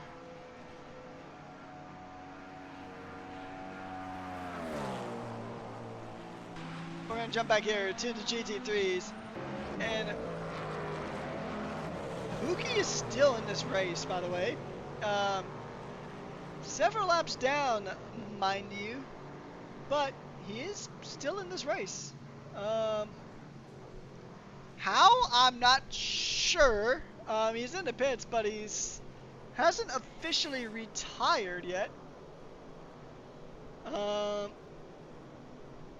17 laps down. Dre actually isn't out either. He's 4 laps down. I think they're just trying to fix those cars up, but we're going to turn back to what you guys really want to see here, and it's these battles. A yellow flag up ahead. And you can see Afonso trying to fight for that car. He's trying to fight it. The Aston Martin is going to go in and try to charge on through. And Mark Long. Oh, that could have been bad. Both cars going as far on the outside as they can. The Aston Martin goes to, that is of Mark Long, who's currently in 6th place overall. But if Morawetz is into the pits, I thought that was Afonso in the pits. I was actually probably gonna scream there, but Morawetz into the pits. Dario is gonna jump back up into the podium spot. And actually, I might promote Bradley Kennedy as well. Yes, that will. Mark Long is going to also probably jump into that top 5. I mean, granted, I'm sure Mark Long would have wanted more, considering that he started pretty high up the order. But still, a P5 finish for Aston at this race is actually really good for them. It's a really good finish. And actually, I think Waltersdorfer is actually increasing the amount of time between them. So let's see if we can get this on board. Let's see about their last lap time. Marcus was about 3 seconds quicker on that last lap. Although granted, I think that's because he was quicker out of the pits. So we'll check in on that in a while. We'll check back in with that at the start of the next lap, maybe when there's about 7-ish minutes left to go.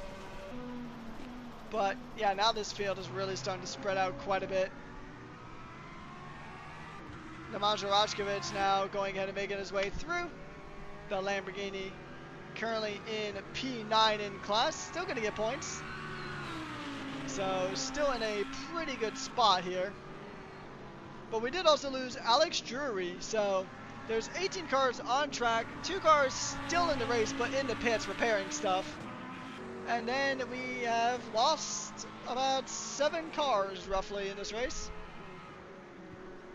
Actually, I think it's 7. We've lost 7 cars in this race here. I mean, here's the thing though too, is depending on the energy, which unfortunately we really can't see the fuel load on these GT3 cars, but I mean, possibly, if Nico Perez can keep this up for the next about 7 minutes, I think Nico Perez has got a really good shot at winning this race too. But Jonas is definitely going to be on the faster tire, and he's going to have more fuel to play with, more than likely. So we will see. I think Nico is going to definitely try to give it his best effort to really try to keep the pole man behind. But the gap is closed up between Marcus and Afonso again. So, I mean, there's close battles in both classes for the overall race, or for the race win. You got Waltersdorfer in first, fighting off Afonso, and then you have Perez trying to stay ahead of Jonas. So, Bergfest has closed that gap in a little bit. I think he's definitely got fresher tires than the Lexus. But I'm really curious to see how this one is going to play out, because I mean, it's all to play for here as we run on board with the Aston Martin now making its way through the beautiful forestry here at Le Mans. It's a very beautiful track, lots of good forestry here, providing some really good shade on track. And then, I mean, it's right in the heart of the village, so I mean, you always see some good racing. You see the crowd there cheering these drivers on, just like you guys are in the YouTube chat, as they make their way on through. Riding on the hood of the car now, as we see the Aston Martin trying to chase down Nico Perez. It's still a lot of racing left to go here, but 7 minutes left. So you're really going to get about 2 laps to go of racing here, and maybe a third depending on where you are when the timer runs out. So once again, there's a lot of racing left to go, and honestly, it's anybody's game. I'm just going to go out there and say it's anybody's game right now. Perez can win it, Bergqvist can win it, and then in the overall and in the hypercar, you got Afonso who can win it, and then Waltersdorfer who can win it. I think those are our 4 main rivals for this race.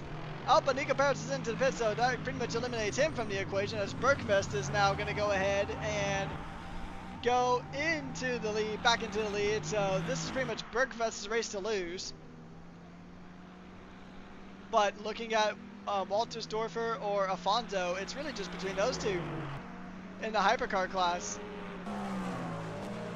6 minutes left to go. I mean, let's take a look at the overalls now just to see where everybody is overall. But, I mean,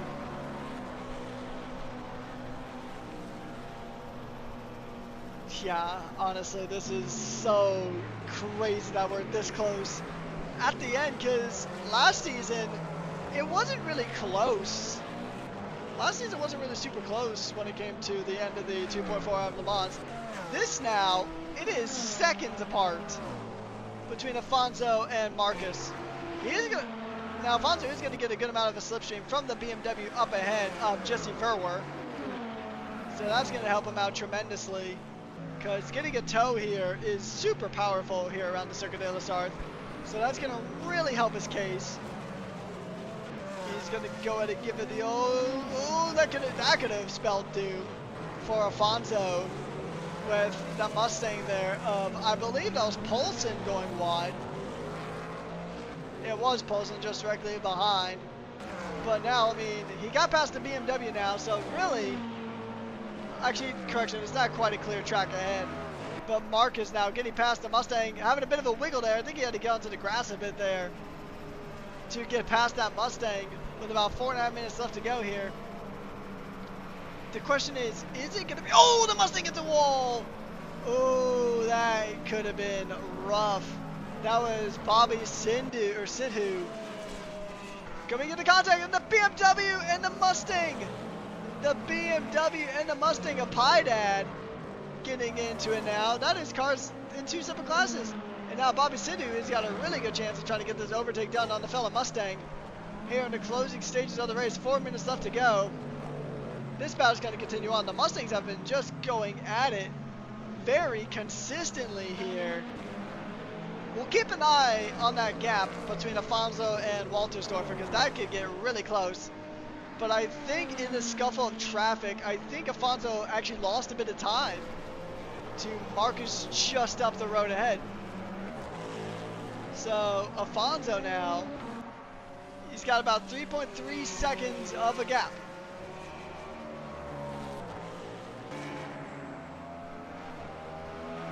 Taking a look at, let's just do the last lap again. Let's see. Marcus was about, I think Marcus was quicker.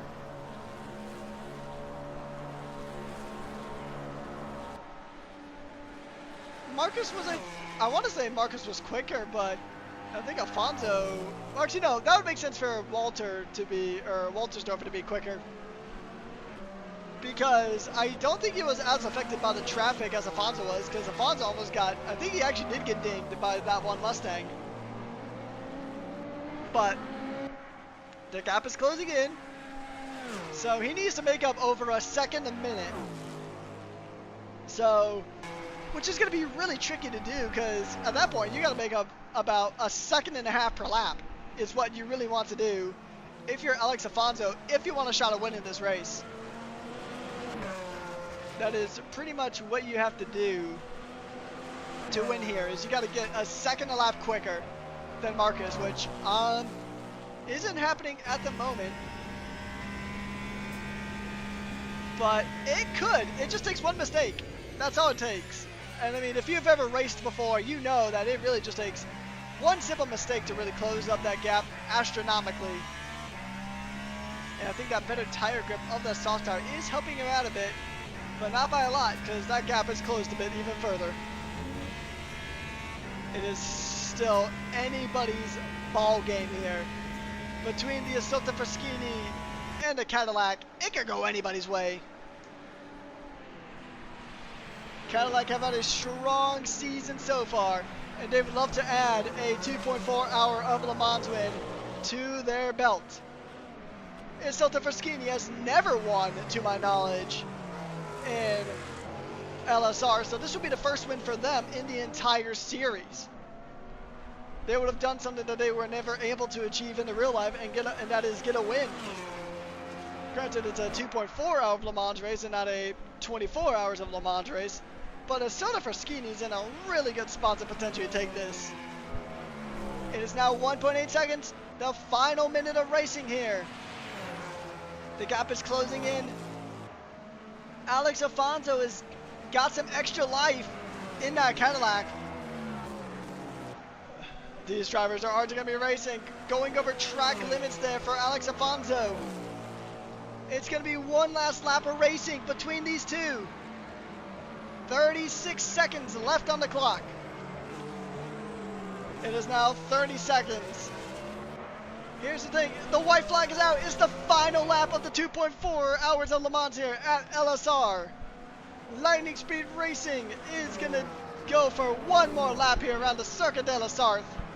The timer is running out, but also it's time. The time is running out for Alex Alfonso to get this moved onto Waltersdorfer. The Mulsanne Straight might be your last chance to get this move in. This is gonna be a street fight. There's gonna be no holds barred. The timer has hit 0. This is the final lap. We are not going anywhere. We are staying on board with this overall battle because it is within a second. 1.2 seconds. There's the McLaren. That is the McLaren of Chris Kyle.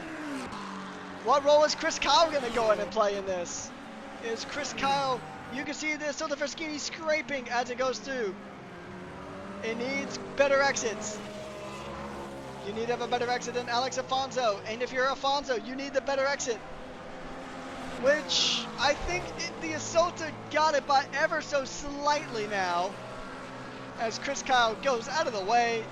He will not affect this this race win result at all. He'll just go ahead and let these cars through. I mean, it's really easy when you get it on the Mulsanne Straight. The gap is close now, under a second. Whew. This is getting close. I can't take my eyes off of this battle. The people's champion of Marcus Waltersdorfer in the Assolta Fraschini is going to do everything he can to keep that Cadillac behind. Oh, it's a bit wobbly. It's a bit wide over the curves, though. That might have been a good option, actually. But the Cadillac got a better exit. The Cadillac, he's closing in. Are we going to see the pass for the lead? I think once this pass for the lead happens, there's no getting it back. There is a McLaren up ahead. That's the McLaren of Jim Dre. How is this going to affect anything? It's not going to affect anything. Going to play no matter at all. Oh, he's going to be a dive of the inside between the two. And Alfonso doesn't quite get it, though. It was an audacious move, but the inside now goes later on the brakes. The Cadillac locks the brakes. And Soto's got a better exit. Alfonso goes wide. Waltersdorfer still in the lead of this 2.4 Le Mans race. It is the final lap. It is all to play for here. Less than 0.3 of a second. The slipstream is there. Alfonso needs to make a dive. That's his only hope right now. Alex Alfonso needs to make this dive happen. Alfonso is trying to close in on the Assolta Fraschini. The gap is actually extending now. The soft tires doing their magic. It's the last few corners now. They just passed the pits. And is it going to be, for the first time at LSR Racing, we might have a boutique manufacturer on the top step of the podium. Only last few corners left. It's make or break now. It's going to be a drive race down to the line. Both cars have a bit of a snap. Coming across the line. Marcus Waltersdorfer wins the 2.4 hours of Le Mans in the Assolta Fraschini. The boutique manufacturer takes a pole to victory win here in a heart-stopping race. Only tenths of a second apart. Only tenths of a second apart between those two. The race is over. And Waltersdorfer takes victory at the 2.4 hours of Le Mans. Denario Rizzo is going to come across the line. He'll round out the podium, but Assolta Fraschini getting the win here at the Circuit de la Sarthe. It is a race win, and what I believe is 50 points right towards the Assolta Fraschini's total. They're going to jump up to potentially a third place position, maybe a fourth.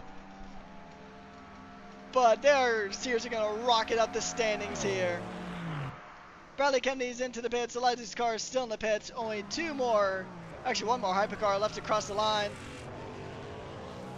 But it has been a pole to victory for a lot of these in both classes. It's been pole to victory. While one of them had it a bit easier because it's been a very strong drive here from Jonas Bergqvist. But Marcus Waldendorfer won against a much quicker car. The strategy played out.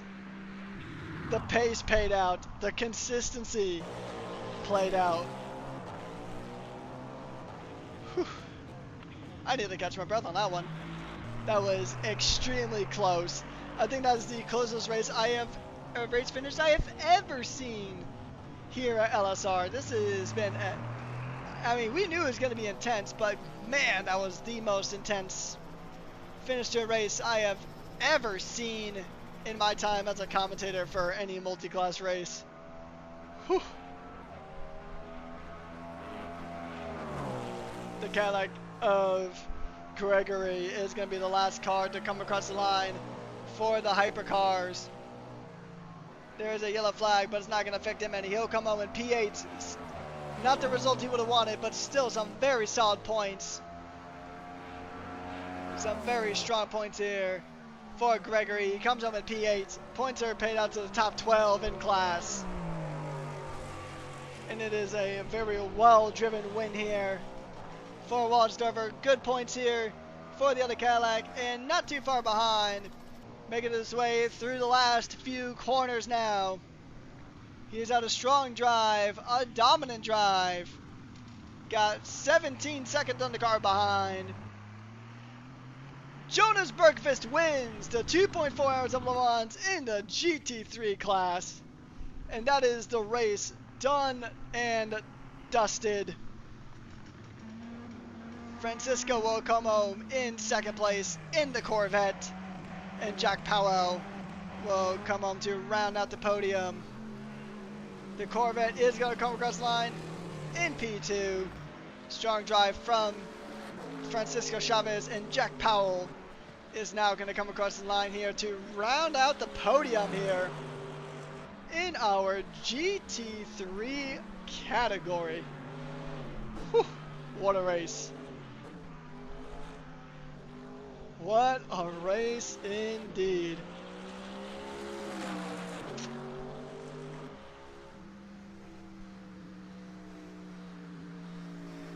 Strong performances up and down the grid. And boy, oh boy. That one was a tricky one. I mean, whew, I still can't get over that last lap battle for the overall win. So that is the race done and dusted here, ladies and gentlemen. That is going to wrap things up here. We're going to go and talk about the final statistics here in the hypercar category. Let's go ahead and talk about that, as things are pretty much wrapping up in the hypercar category. Marcus Walterdorfer wins, India Silta Fraschini, followed by Alex Afonso, Dario Sario running at the podium then, Bradley Kennedy, Mark Long, Fritz Morawetz, Jesse Viewer, and then Gregory going ahead and rounding out the top 8. Okay, so there's a few drivers who, and actually that's all the hypercars that did finish up. And then we're going to go ahead and jump over to the GT3s, talk about them for a while. It is Jonas Bergqvist taking out the win. And that is a perfect time for my game to crash, as it's just the last bit of race standings. Don't worry, I still have it up on my end. It is Nico Perez after Jack Powell. Then it is Bobby Sidhu, Adrian Kapinski, Namaja Rajkovic, Daniel Pydad, Chris Kyle, and then we had the retirements of Jim J, or I think Jim Dre did still finish up. And then it is James Polson, Alex Drury, Henry Garrard, William Stickley, Holke Callisto, Johnny Luna, Kimi Räikkönen, and Jonah DeLucia rounding out our grid. Well, that's going to be it here from everybody today. Thank you guys so much for tuning on in to the third round, or the third season, the third 2.4 hours of Le Mans here, brought to you by Lightning Speed Racing. Round 4, a hectic round 4 in a fantastic way to finish off today. Once again, my name is Patrick Coleman, a.k.a. Rekus. I've been your host and commentator through the 2.4 hours of Le Mans here. Thank you guys so much for tuning on in, and we'll see you next time when we go ahead and take a challenge. We go from France, and we head over to the next track on our calendar. We head to Circuit Spa Francorchamps for 60 minutes.